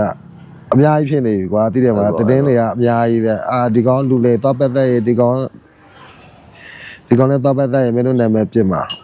ထားပါတော့ဒီဆိုင်မှာကိုလက်ဖေးရောင်းတယ်ကွာလက်ဖေးလည်းကိုလူတိုင်းတောင်းနိုင်တဲ့ဈေးနဲ့တမင်လောက်ထားတာဘာဖြစ်လို့လဲဆိုတော့ကိုကနားစီရှင်တာလူတွေပြီးတော့ဒီမှာတွေ့မှာပါလောင်းကအရင်ဆက်ဆံမဲ့ခုံတွေစွဲတွေရဆိုအချမ်းတွေပဲတုံးတယ်ဟိုတယ်ဆိုပြီးတော့အကောင်းသားတွေမတုံးပတ်သက်စုပြီးလောက်လိုက်ရတယ်မဟုတ်ဘူးမင်းတို့တက်တာဖြစ်ဖို့ပဲဦးစားပေးတာမင်းလက်ဖေးလေးထွက်တော့ဖို့အတွက်အိမ်မှာရေချိုးနေကြမလို့ကွာသိတယ်မလားအင်ကြီးတွေပါအကောင်းသားတွေဝန်းနေတာမင်းဒီတိုင်းမြန်မာပြည်မှာလိုပဲလမ်းထိုက်ထွက်လာတဲ့သဘောပဲအဲ့လိုမျိုးဖြစ်အောင်ဖန်တီးတာအဲ့တော့လက်ဖေးတစ်ခွဲကိုလည်းဒီတောင်းရွှေ့လာတဲ့မြန်မာတွေထဲကနေလုပ်ငန်းစားလုပ်တဲ့အချိန်မှာဒီအခုတော့25ပတ်အရင်တော့စားဖွက်တဲ့အချိန်ကဘတ်20နဲ့ရောက်လာကျွန်တော်ထင်တာကျွန်တော်ပထမဆုံးဖြစ်မဲ့ထင်တာပဲအဲ့ပေါ့ဒီတော့နာနေစေချင်တာပါလူတွေကအလုံးလောက်တယ်ကွာနေ့လည်နေ့ခင်းမှာခဏလာထိုင်မှာလက်ဖေးတောင်းမယ်ဒီမှာရှိတဲ့ငါတို့တွေနဲ့စကားပြောမယ်ဘော်ဒါတွေနဲ့စကားပြောမယ်ခြေသက်ရနေရလေးတစ်ခုပေါ့ community လေးတစ်ခုအဲ့ပေါ့အဲ့ဒါအကျိုးသက်ရမယ်ထင်တာပါပဲဘာဖြစ်လို့အကုန်လုံးက home sick တွေနဲ့အဲ့ကိုပြန်ချင်းကြရလူတွေဒီနေရာအိမ်လေးတစ်ခုလိုမျိုးတငယ်ချင်းလေးစုံတဲ့နေရာတစ်ခုလိုမျိုးဖန်တီးပေးလိုက်တယ်ဒီလောက်ပဲအဲ့ဒီအချိန်မှာအကျိုးမြတ်တယ်ဗါလေဟိုတယ်လုပ်ငန်းတဲ့ဘာမှနားမလဲအဲ့တော့စားရောက်တဲ့အချိန်ကနေပြီးတော့ဒီဟိုတယ်စားလုပ်ဖြစ်တဲ့အချိန်ထိကတော့တစ်နှစ်ခွဲလောက်ကြာတယ်ပြောရမှာပေါ့အဲ့ပေါ့တစ်နှစ်ခွဲလောက်ကြာတယ်ပြောကိုအခုလက်ရှိမှာဆိုကိုမှာဟိုတယ်လည်းရှိနေပြီအဲ့တော့ကျွန်တော်ရဲ့ဘယ်လိုပြောမလဲကျွန်တော်နီးရှက်အတိုင်းကျွန်တော်တို့ကိုအလုတ်သမားကိုရွေးတဲ့ချိန်ကျရင်ကိုဘယ်လိုရွေးတယ်ပြီးကြရင်ကိုအဘက်မှာကိုရှိမှာကိုဆိုကိုပြောခုနက8ယောက်လေ8ယောက်ကနေကိုကမှ1ယောက်ပဲကျန်ခဲ့ဘာကြောင့်လဲမနေလဲဘယ်လိုလေးပြစ်ကုန်ကြအမှန်တမ်းပြောရရင်တော့လေသူတို့ပြစ်တယ်မဟုတ်ပါဘူးကိုပြစ်တယ်ပါတယ်အဲ့မို့ဘာဖြစ်လဲဆိုတော့လေဒီလွတ်ဆွေထည့်လာတဲ့လူတွေကပညာတတ်ကောင်လေးတွေကောင်မလေးတွေပေါ့တကယ်ရုံးကြရတဲ့အချိန်ကျတော့ဒီအလုတ်တိုက်တွေကသူတို့ရဲ့အလုတ်တိုက်တွေမဟုတ်တော့ဟုတ်ပါလားအဲ့ပေါ့ထားပါတော့ကွာကိုတို့ကဒီမှာဟိုတယ်ဖွင့်ပြီးတော့ဆိုရင်ကိုတို့ကဒီအခန်းတက်ရှင်းတွေလုပ်ရသည် housekeeping လူတက်ရှင်းတွေလုပ်ရတယ်တပြည့်စီလဲလူသားစားမဟုတ်ဘူးအဲ့ပေါ့ကိုအစားပိုင်းမှာပုံစံကြောက်တော်တင်တယ်မဟုတ်ငါတို့ရုံးကြရမှာကိုတော်မှ professional ဆိုတာမရှိဘူးလေကိုတော်မှ professional မရှိတော့ဘူးအဲ့ဘဝပြီးပါပြီသိမလားအဲ့မို့ရုံးကြရမှာပဲအဲ့တော့အတိတ်ကအတိတ်ပဲမင်းမြန်မာပြည်ကအပိုင်းကထားခဲ့လိုက်တော့မင်းမရင်းနှီးပါလာတယ်မင်းမပတ်စံရှိတယ်အဲ့ရထောက်ပတ်နေတယ်ဆိုတမျိုးမင်းကမကြိုက်တဲ့လူနေလို့ရအောင်မင်းရုံးကန်ရမယ်ဆိုရင်အဲ့ဒါမေ့လိုက်တော့မရှိတော့ဘူးအဲ့ဒါမရှိတော့ဟိုအဝေးမှကြံခဲ့ပြီအဲ့တော့ဘာဖြစ်လဲဆိုတော့ကိုမားတာပါစားလာကြတဲ့ကိုကဒီလူတွေနဲ့အတူတူရက်ဆိုင်မယ်ဆိုပြီးတော့တကယ်မဟုတ်ကိုချစ်တာပါအဲ့မို့အဲ့တော့ဘာဖြစ်လာလဲဆိုတော့သူတို့တကယ်ဒုက္ခရောက်လာရဲ့အဲ့ဒုက္ခရေစနေစမ်းမရှိဘူးအဲ့ဒုက္ခဆိုအလုပ်တွေအဲ့ပေါ့ထားပါတော့ကွာအခုဒီမှာကိုရိုနီယာဒီလက်ဖေးခွက်ရင်းနှီးကြနေတောက်နေတယ်ကွာအဲ့တော့ဒီမှာဟိုမှာတစ်ချိန်တည်းမှာဂျူတီဝင်နေတာ4ယောက်ရှိမှ5ယောက်ရှိမှာအဲ့4ယောက်5ယောက်အဲ့ခွက်ဘယ်သူသိမ်းလဲဆိုတာကြည့်နေတာမသိဘူးတော့ပေါ့လားအဲ့တော့နောက်ပိုင်းကျတော့ကိုပါတွေးလာလဲဆိုတော့လေကိုထားပါတော့အဖြော်စရာလည်းကိုပဲကွာသမင်းချစ်တဲ့ကိုပဲသူပကံဆေးတဲ့ကိုပဲကြတော့ကိုဂိလာတော်တော်ဂိလာတယ်သူတို့တွေနောက်ဆုံးကြတော့ဗာရတယ်ဟိုကောင်ကကြတော့ဟိုကဖြစ်တယ်ဒီကောင်ကကြတော့တရားဖြစ်တယ်ဆိုပြီးတော့ဝိုင်းတိုင်တာတွေကိုပဲနေ့တိုင်းဖြည့်ရှင်းနေရတယ်အလုံးမလုပ်ရအောင်ဝိုင်းတိုင်ကြရဲဆိုတာလေကိုတို့ကညီအကိုလုံးနေလာခဲ့တာအလုံးရှင်နဲ့အလုံးသမားသဘောနဲ့နေလာခဲ့ကြတာမဟုတ်ဘူးဟိုချိန်ကလုပ်ငန်းစားတဲ့အချိန်ကျတော့အဲ့ဒါမတူတော့ဘူးအဲ့တော့အဲ့ပြဿနာတွေရှိလာတာကွာရှိလာတော့ဒီလိုပဲပေါ့မင်းတို့မလုံးချင်တော့သူတို့ထွက်ကြမယ်ဆိုတော့ထွက်ပေါ့အဲ့လိုလေအပြောင်းလဲတွေလှုပ်လို့ရင်းနဲ့နောက်ပိုင်းကျတော့ကိုကအဲ့ ပြီးခဲ့တဲ့3-4လထိကိုစီကိုလာကျွန်တော်အလုံးလို့ဆင်တယ်ဒါမဲ့ဟိုက online ပေါ်တော့မပြောနဲ့ကွာ အဲ့ပေါ့ကျွန်တော်ဒါလေးတွေကျွန်တော်ဘာလို့ဖြစ်လုပ်ပါမယ်ဆိုရင်ကိုတယောက်မှမငြင်းခဲ့ဘူးအဲ့အမ business ရမှာတယ်ကွာတိလားအဲ့ပေါ့လက်ရှိအချိန်နေတဲ့ကိုယ့်ရဲ့ emotion အရာကြတော့ကိုမှန်တယ်လို့ထင်တာပေါ့အဲ့ပေါ့ကိုဘယ်သူမှမငြင်းဘူးလူတိုင်းလုပ်ပေးတယ်ထားပါတော့ကွာအဲ့ဒီကောင်တဲ့လုပ်စီအလုံးမရှိနေဘူးအဲ့တော့သူ့တဲ့တနေ့ရဖန်တီးပေးတယ်ကွာအဲ့ပေါ့ဖန်တီးပေးတယ်ဥပမာမင်းကအဲ့တော့ကအကင်ဖိုတွေဝယ်လိုက်မယ်မဲ့ကင်အောင်အဲ့တော့ကဒီကောင်တာလေးတိုးလိုက်မယ်မဲ့ဒါလေးလို့ဒါပေမဲ့ကိုကတောင်းဆိုတာတစ်ခုပဲရှိတယ်မင်းတို့ရမယ်လားစားထဲတော့ကြော်ဝါငေါ့အချိုးမြတ်ရှာပြီအဲ့ပါဒါပေမဲ့အဲ့ဒါလည်းထပ်ပြဿနာတက်တယ်ကွာအဲ့ဒါဝုန်းအများကြီးကြာလာတဲ့အချိန်မှာဖုန်းထွက်ဆက်တဲ့ကောင်ကဆယ်သိတယ်မအဲ့ဒါလည်းဝင်သွားတဲ့ကောင်ဝင်သွားသိတယ်မကိုပြောတာပါဒီ level ကိုရောက်လာပြီဒီအချိန်နေ overview ကကြည့်နေတဲ့အချိန်မှာဒါတွေမသိလို့မဟုတ်တနေ့ကျရင်ကိုဆုံးဖြတ်ပေးရမှာပဲဒါပေမဲ့တယောက်နဲ့တယောက်လာတိုင်တာတွေအများများလာတော့ကိုအဲ့ဒါခေါင်းစားမခံနိုင်တော့အဲ့ပေါ့ပြီးတော့ကိုဖြစ်စစ်ချင်တာပါလဲဆိုတော့မင်းတို့တွေကဒါတွေမလုပ်ခင်တော့ညီကိုတွေတကယ်ချင်းကြီးတွေတူတူစားတူတူဒုက္ခခံရတဲ့လူတွေမင်းတို့ဒီအချိန်ကျမှဘာလို့တွက်ကတ်နေရလဲတူတူရင်ဆိုင်မင်းတို့တယောက်နဲ့တယောက်ကူညီကြတယ်အဲ့တော့ဘယ်လိုပြောမလဲဒီဝန်ထမ်းတွေနဲ့အလုပ်ရှင်တွေဂျာနယ်မှာကွဲပြားချမ်းသာမှုတွေလည်းအဲ့မှာစတာပဲသူတို့ခြေဒီလို့ချင်းတယ် short description မှာဘယ်သူကဘာလုပ်ရမလဲဘယ်ချိန်လေးဘာလုပ်ရညီတွေ့ပါတဲ့လုပ်ငန်းအကြီးမဟုတ်ဘူးအဲ့ပေါ့အဲ့တော့ဒီဆိုင်အပိုင်းပဲထားပါတော့ဒီလိုလေဖေးဆိုင်နေအခုမှထမင်းပြန်ထည့်လာတော့ထမင်းဆိုင်နေနဲ့တရှင်းရဘသူရှက်ကဘသူအဖျော်စရာဘသူ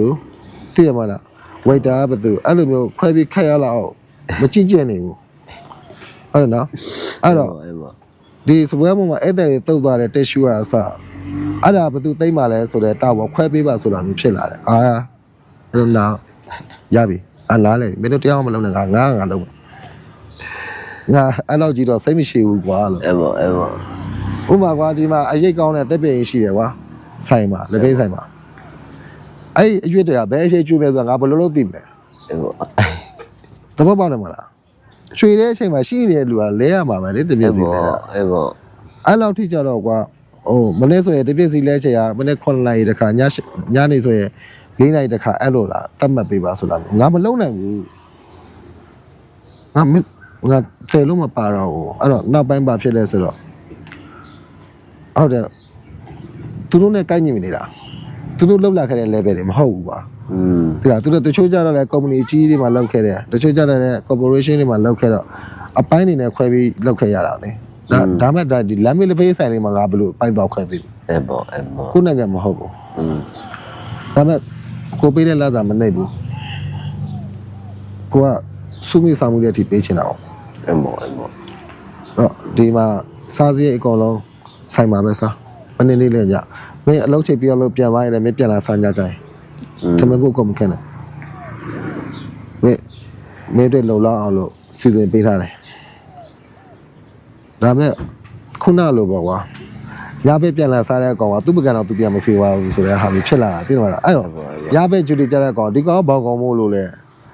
အပြိုင်နေဖြစ်လာတာကွာအလုံးမလုံးပဲနဲ့ပြိုင်နေကြတာတွေကိုစိတ်ညစ်လာတော့နောက်ကြတော့မဟုတ်ဘူးပညာတတ်တာမတတ်တာမဟုတ်ဘူးဝမ်းမဲစဝဲထိုးလောက်မဲ့ဆိုရင်လေးတန်းအောင်လည်းလုပ်လို့ရတယ်ဒါပေမဲ့စဝဲထိုးတယောက်ရဲ့စကေမင်းဟိုနေ့ကတင်တဲ့ဟာလို့ပေါ့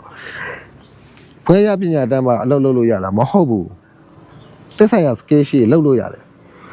ဥပမာအဲ့တဲ့ဝင်လာတယ်ငါတို့က webcam ဖြစ်ရမှာကွာအခုထိုင်ပါဒီဘယ်နှစ်ယောက်လဲဒီမှာထိုင်မလားဒီနေရာလေးကနည်းနည်းနေရိတ်တယ်ဒီချိန်နေပူတယ်ကိုအထက်မှာ aircon နဲ့ထိုင်အဲ့လောက်ဆိုရင်အဲ့တဲ့တွေကသူတို့အတိမတ်ပြမှသိတယ်အဲ့ဒါဆိုရင်အဲ့တဲ့တွေကဒါကတော့ငါတို့ရဲ့နေရာပဲဆိုရက်စိတ်ခံစားချက်တွေဖြစ်သွားတယ်ပေါ့ကိုတို့ငငယ်တော့မြန်မာပြည်မှာပဲကွာတစ်ဖေးတော့မယ်ကွာလမ်းထက်လေးပဲဆိုင်တယ်ကိုဆိုကြားစိတ်တော့တယ်ကွာဆိုင်တဲ့ဝင်သွားတယ်စပက်တို့ကလည်းကိုကြီးလာပြီကြားစိတ်တစ်ခွဲဆိုပြီးလက်အော့လိုက်အဲ့ဒီ feeling ကအဲ့လိုလက်ဖေးဆိုင်ထိုင်တဲ့ကောင်တွေမှာရှိကိုရှိတယ်ဟုတ်တယ်ရှိကိုရှိတယ်ကွာမင်းကမမိတယ်မင်းကိုပါလေးအတိမတ်ပြုလိုက်တာကွာဟုတ်တယ်ကွာအဲ့လိုဖြစ်စေချင်တာဒါပေမဲ့ဖြစ်မလာတော့ကိုက ဖြည်းဖြည်းချင်းပြောင်းလဲယူရတယ်ပြီးတော့ခုနပြောသလိုပေါ့ family တိုက်ကပဲစီးပွားရေးမှာမလုပ်မဖြစ်ဘူး ဖြစ်ပါ တိကျတဲ့ပိုင်းခြားတွေလိုလာတယ် အဲ့မို့ဝယ်အဲ့လိုမျိုးဆိုခုနကတော့ပြောရဟောကျွန်တော်လည်းအဲ့ဒီဒုက္ခတွေကျွန်တော်လည်းစာတော့ခံရတယ်တော်တော်ခံရတယ်အခုတော့ကျွန်တော်ဘာလုပ်လိုက်လဲဆိုကျွန်တော်အားလုံးကို JD တွေပေးချလိုက်တယ်တည်ရမှာကျွန်တော်အရင်တော့ဘယ်လိုပြောရမလဲအားလုံးအတူတူပေါ့တည်ရမှာအတူတူတက်မယ်အတူတူ share မယ် အတူတူဆိုတာမရှိဘူး မရှိဘူးအဲ့တော့ကျွန်တော်ကဘယ်ဟာစားလုပ်လိုက်လဲဆိုဟုတ်ပြီ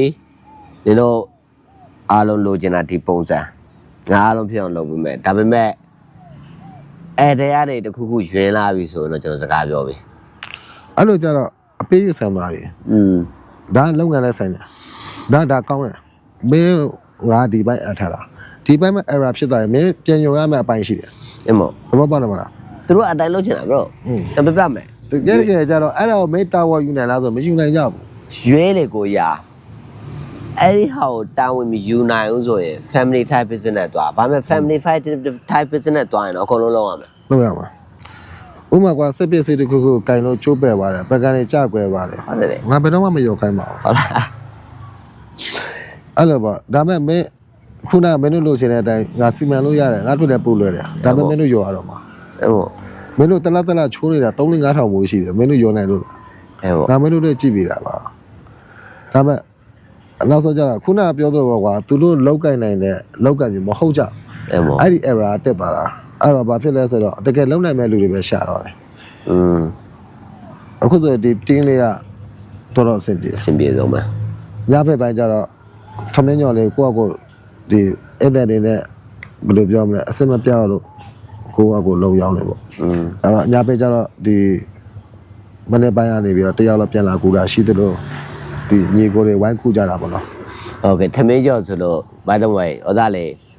ချင်းမအောင်ရောက်နေတဲ့လူတွေကျွန်တော်ရန်ကုန်ထမင်းကျော်စားကြတယ်ဒီမလားစားကြည့်မနေ့တော့ရန်ကောင်းတယ်ကိုကျေးဇူးပါတကယ်ရန်ကုန်ထမင်းကျော်စစ်စစ်ရမယ်မိုက်တယ်တကယ်ကောင်းတယ် လူဝဲချက်ပြောပြရမလား ပြောကြည့်လောကချက်ဒီတိုင်းမပြောနဲ့လူတွေသိကုန်လိမ့်မယ်ဒါပေမဲ့လာစားကြည့်ကြတကယ်ပြောတကယ်ကောင်းတယ်အဲ့တော့ကိုကြီးကျွန်တော်တို့ဘယ်လိုပြောရမလဲအခုဆိုရင်ကျွန်တော်တို့ဒီတနိုင်နေနေရှိနေပေါ့တနိုင်နေနေရှိနေဆိုကျွန်တော်နောက်ဆုံးမေးခွန်း3ခုလောက်ကျွန်တော်တို့မေးလိုက်မယ်မေးပြီးကျွန်တော်ရက်လိုက်မယ်ပေါ့ပထမဦးဆုံးကကိုကြီးအလုသမားတစ်ယောက်ခန့်မယ်ဆိုရင်ဘယ်လိုကိုခန့်တယ်ဘယ်လိုအရာကိုကြည့်ပြီးတော့ခန့်တယ်အဲသူတို့ရဲ့ certificate တွေဘွဲလက်မှတ်တွေဒါမှမဟုတ်သူတို့ရဲ့တခြားပါလေဘယ်လိုအရာကိုကြည့်ပြီးတော့ခန့်တယ်ဘာဖြစ်လို့လဲဆိုတော့ကျွန်တော်တို့အခုကအလုံးရှောင်းမဲ့လူတွေအတွက်သူတို့အလုံးတစ်ခုတွားရှောင်းရင်ကိုကြီးကအလုံးရှင်တစ်ယောက်အနေနဲ့ဆိုရင်ကိုကြီးကသူတို့ဘယ်ရာတွေကိုအဓိကထားမှာ ဒါတော့ဟိုအစပိုင်းဖြစ်ခဲ့တဲ့ကိစ္စတွေကထားလိုက်တော့နော်အခုချိန်မှာဆိုရင်တော့ကျွမ်းကျင်မှုတစ်ခုခုအဲ့ကျွမ်းကျင်မှုတစ်ခုခုကလည်း off paper မဟုတ်ဘူးတကယ်ရှိနေတာပါ တကယ်ရှင်းနေရပါ နောက်တော့ကအဲ့ကျွမ်းကျင်မှုမှာ smile ဆိုတာလေးပါတယ်ဆိုင်လုံးကဟိုတယ်လုံးကဖြစ်တယ်မစ် smile မရှိတဲ့ကောင်ကနည်းနည်းပြဿနာရှိရပါဒီလည်းမလားငါဒီပိုင်းမဲ့ငါမပြုံးပြနိုင်ဘူးဘာလို့မပြုံးပြနိုင်တာသိတယ်မလားဘာလို့မပြုံးပြနိုင်တာလဲမပြုံးပြရမှာလေမင်းတခြားနေရာသွားရင်မင်းဟိုတယောက်ကပြုံးပြဘူးမင်းကဒီဆိုင်ရဲ့ service provider ဝါထန်တရားရအောင်မင်းမပြုံးပြဘူးဆိုရင်မင်းစိတ်မတူဘူးလားသိတယ်မလား အဲ့ပေါ့ ဟုတ်အဲ့စကေးထဲမှာအဲ့လိုအနှိမ့်ဆုံးကအဲ့လိုပေါ့ smile လဲပါတယ်ပြီးတော့ hammer ဖြစ်တဲ့စကားပြောဆိုတာမျိုး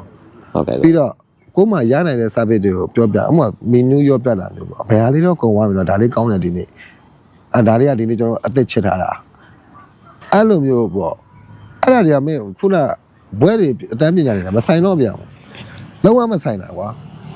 မင်း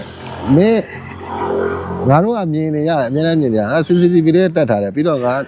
အများနဲ့ဆိုင်ကိုဒီနေရာနေထိုင်ကြည့်နေတာဘယ်သူပါလောက်လဲတချို့လူတွေကလေခုနပြောဆိုအတိုင်းဝိုင်းလေးရှာတာငါတို့လက်ပေးဆိုင်သွားတာဆိုတာအဲ့လိုစပွဲထုတ်တဲ့ section တွေနဲ့အာရိုက်တာကွာတချို့ကြတော့ကွာအိမ်မှာညီးဝေးလာတဲ့ချိန်ကျရင်ဒီကိုထွက်လာတယ်သူတို့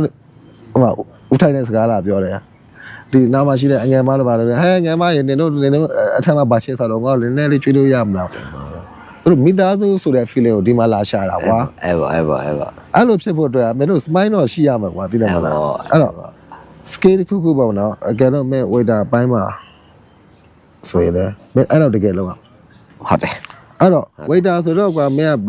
စားပြီးတောက်ပြီးတဲ့ပကံနဲ့ယူပြီးသွားပို့ပြည့်ပြန်တယ်အဲ့ဒါပဲမဟုတ်မင်း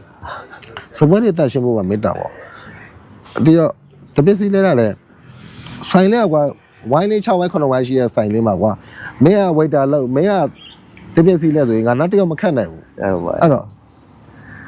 profession ကိုနားမလဲဘူးရောက်လာမပြောနဲ့နားမလဲဘူးကွာဘာဖြစ်လို့ဆိုမင်းတို့အရင်ကတ်တက်လို့ရတော့ငါတကယ်မခတ်နိုင်တော့တာကွာဘာဖြစ်လို့ဒီမှာမြန်မာပြည်နဲ့မတူဘူးမြန်မာပြည်မှာဝါထက်တယောက်ခတ်ဖို့အတွက်3-4သိန်းလောက်ပေးလိုက်လက်ဖက်ဆိုင်ဝါထက်ခတ်လို့ရတယ်ကွာဒီမှာ3သိန်းသေးပြီးတော့သူတို့ဟိုတယ်မြန်မာပြည်ကဟိုတယ်လာကပေးတယ်ဟိုတယ်လာကတော့မကောက်ဘူးကိုကြီးဒီမှာတစ်လား1000အောက်ထစ်ပေးရတာအဲ့ဒါဆိုကိုကြီးဟိုတယ်လာကမကောက်1000အောက်ထစ်ပေးရတော့တကယ်တမ်းကျတော့အဲ့လောက်မပေးတဲ့ရနိုင်တဲ့ဟာတွေအများကြီးရှိတယ်ဒါပေမဲ့ကိုကပေးချင်တယ်ပေးတာတော့အသက်တွေဖြစ်ရလို့ဒီမှာပဲထမင်းစားလို့ပြောပြီးတော့ပေးတာအဲ့တော့အဲ့1000လောက်နဲ့တန်တဲ့လောက်အောင်မထုတ်ရမှာကွာလက်တော့ကွာကိုဒီမှာအခုလက်ရှိမှာအနိုင်ဆုံးခတ်ထားတဲ့ဝတ်ထက်8000ဆိုပေမဲ့သူတို့ဥမာပေါ့အမှ travel တော့2ယောက်ဆိုရင်သူတို့2ယောက်လောက်ဒီမှာထမင်းစားဖို့အတွက်ကိုကခွင့်ပြုထားပြီလားအဲ့ဒီဈေးရမရှိဘူးဆို6000 9000လောက်ရှိတယ်2ယောက်စားကိုတက်လာစားရင်မကောက်ဘူးမကောက်ဘူးကွာအဲ့တော့ channel လူတွေကြတော့ဒီမှာသူများကြိုက်တော့အဲ့ဟောမှာ12000ဦးထိုင်12000ပေးဘာဖြစ်လို့လဲလေအရှိမတစ်ဖိနှစ်ခါ3ခါသွားတော့ဦးထိုင်စကေမင်းမြင်ပါပဲဟုတ်တယ်ဘာလို့မမြင်တာမဟုတ်ဘူးဘယ်သူကထိုက်တယ်လဲဆိုတာငါတို့သိတယ်ခုသူဒီအနေဆိုတယောက်8000ပေးရဆိုတာလေသူတို့2ယောက်စာရှိနေတဲ့အတွက်ဟို8000နဲ့ဆိုရင်သူတို့အဆင်ပြေလောက်တယ်ပေါ့နော်သူတို့နေဖို့ထိုင်ဖို့အခန်းလေးတွေကိုကြတော့နည်းနည်းတက်တာလုပ်ပေးထားတာရှိတယ်အဲ့တော့တခြားအနေနဲ့ပြန်ကြည့်ထားတယ်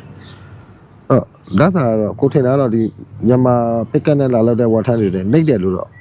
ပြောလို့မရပါဘူး။ဒီမှာတက်ဆိုကျွန်တော်တို့ထိုင်းတယောက်ခေါ်ခိုင်းရတာမှ1000ဝန်းကျင်နဲ့ရနိုင်တာ။သူထမကြနဲ့သူလိုက်ပါ။ဟုတ်တယ်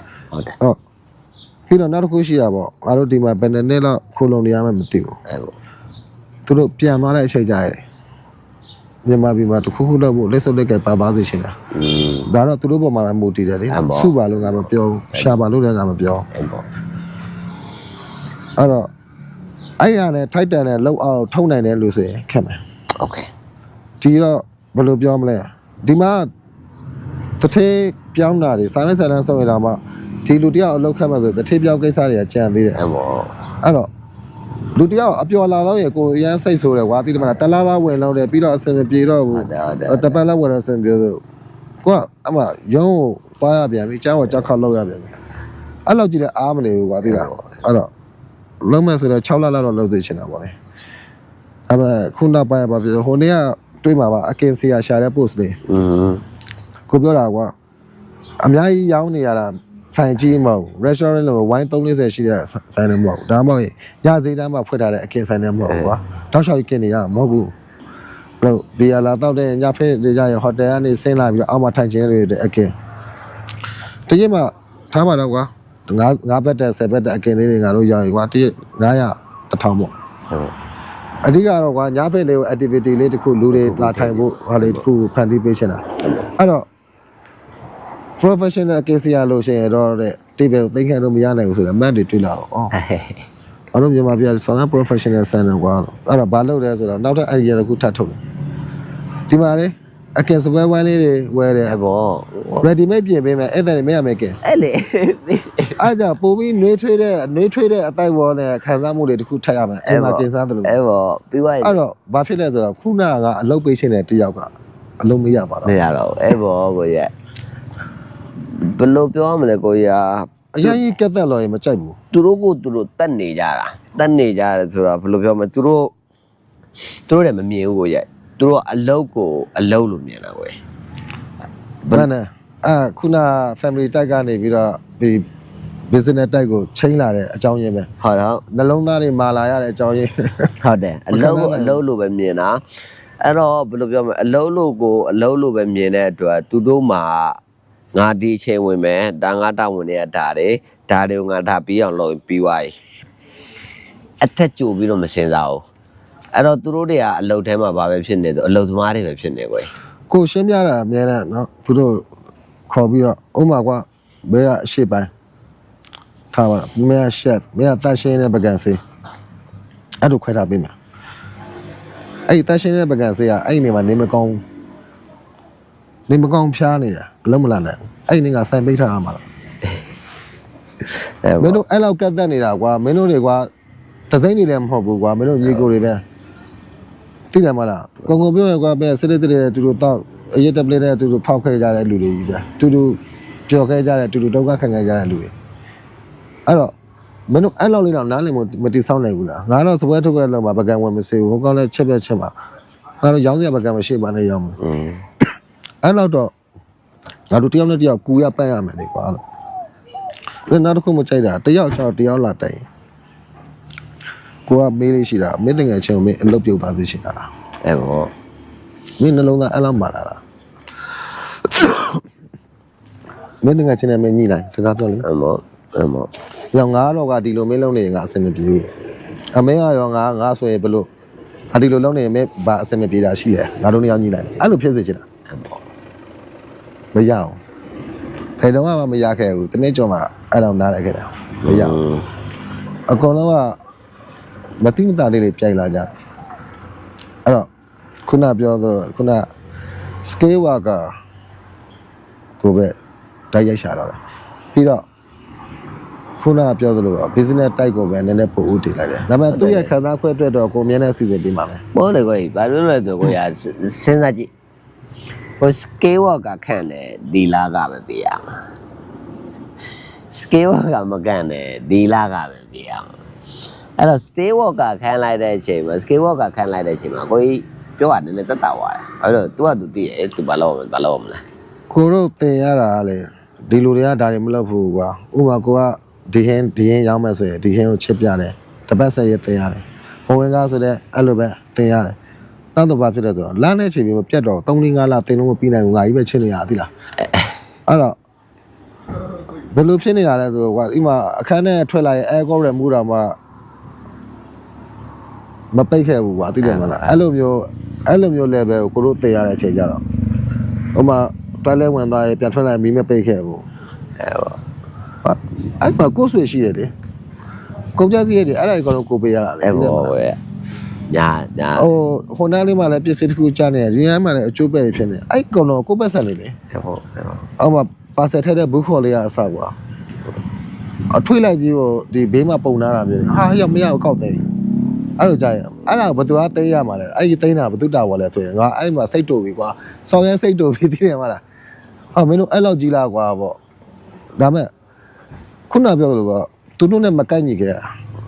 ကိုက်ညီတဲ့လူတွေကြတော့လဲအားလုံးโอเคပဲအခုတော့ဆိုင်ကိုညနေ3နိုင်4နိုင်မှလာတယ်ပြီးတော့ညပိုင်းတာဝါအတွက်ကိုလွယ်ယူတယ်ညပိုင်းကို7နိုင်လောက်ကြာကိုတိန်းတယ်မနေ့ပိုင်းအတွက်သူတို့ကိုမုံဝင်စားချက်ပေးထားခဲ့တယ်အပြင်မနေ့ကျရင်သူတို့ပြန်လာတယ်အဲ့လိုလဲပတ်နေတာအောင်အဲ့တော့ scale worker ဆိုတာငကိုကလေး scale ရှိခဲ့ဖို့မလို့မကြိုးစားရရတယ်အဲ့ပေါ့ဟုတ်တယ်ဘလာမခက်ခဲနေတဲ့ကိစ္စတွေမဟုတ်ဘူးကွာမင်းရတယ်ဒီကလေးကွာတည်သွားပြီးတော့အခုညီကြည့်ပါနော်ရတာလေးအစနဲ့ပြေကျွန်တော်ပြောနော်တော်လည်းပြေပေးမယ်လက်ဖေးခွက်တွေချပေးရဒီလောက်လေးစကားပြောလိုက်ရမှာအဲ့ပေါ့အဲ့ဒါခက်တဲ့ကိစ္စလားဟုတ်ပါမင်းကအဲ့ဒီအတွက်က certificate တွေဘွဲတွေတောင်းရအောင်မလားအဲ့ဒါငါတို့လုပ်ငန်းသဘောဆိုတာကဒီလောက်လေးပဲရှိနေတာအရင် high ဖြစ်မနေဘူး luxury ဖြစ်မနေဘူး hotel ဆိုတဲ့အဲ့လိုပဲအများစုကကွာဧည့်သည်တွေကစားစရာတစ်ခုခုဖြစ်နေလို့မကောင်းလို့ဆိုရင်ငါတို့ရဲ့အပြုတ်ကိုပြောဆိုပြီးမှ80%ဟုတ်တယ်မိတယ်ရတယ်အဲ့ဒါလုံးဝမိတွေ့နေတဲ့ဟာကြီးဟုတ်တယ်အဲ့ဒါ view site ပါတယ်ဆိုတဲ့ဟာသူတို့ရဲ့ဒီ complaint တက်တော့မယ်ကွာဟုတ်တယ်ပြဿနာရှာတော့မယ်ကွာဒါပေမဲ့ငါတို့အဲ့ဒါငါတို့ဘယ်လို view site လဲပေါ်မှာအဲ့ဒီပြဿနာမတက်တော့ဟုတ်တယ်ကွာရမယ်အဲ့တော့အဲ့ဒီပြဿနာတက်လာရင်အဲ့ဒီပြဿနာရှာရကိုပဲအဲ့ဒီဘက်မောင်းထုတ်လိုက်ဆိုဟုတ်တယ်အရင်တော့အဲ့လိုမာနတွေရှိတယ်ပြီးတော့နောက်တစ်ခုရှိတာပေါ့နော်ကိုယ့်ရဲ့ဝန်ထမ်းတွေကိုယ့်ရဲ့ညီကိုတွေဒီတခုခုကြောင့်မဟုတ်ပဲနဲ့တမင်တကာပြဿနာရှာခြင်းနေခြင်းလဲဆိုရင်လုံးဝသိမခံအမောလုံးဝသိမခံဟိုကခုပေါ်တော့ဆိုင်တန်းဝင်လာတော့ဖြဲတာမျိုးလေးမင်းတို့ကမျိုးစောက်စိတ်နေတော့ပါတော့အဲ့လိုမျိုးစကားမျိုးပြောလိုက်ဆိုတော့ကိုကတနည်းဘယ်လိုပဲဖြစ်ကိုကြားယူဆိုတော့ကိုရဲ့ဒီဆိုင်ကအကိုရောင်းတဲ့ဆိုင်မဟုတ်ဘူးเนาะတောင်းပန်ပါတယ်ကိုပြန်တော့ လူမုံရင်မုံလိမ့်မယ်ဒါပေမဲ့ဒီခက်စနစ်ကြီးကြောင့်ဒီကလေးတွေကဒီအလုပ်လာလုပ်နေတာဒီ level တွေတော့မဟုတ်ဘူးအဲ့ဒီနားလည်မှုလေးတော့ထားရမယ်ဒါပေမဲ့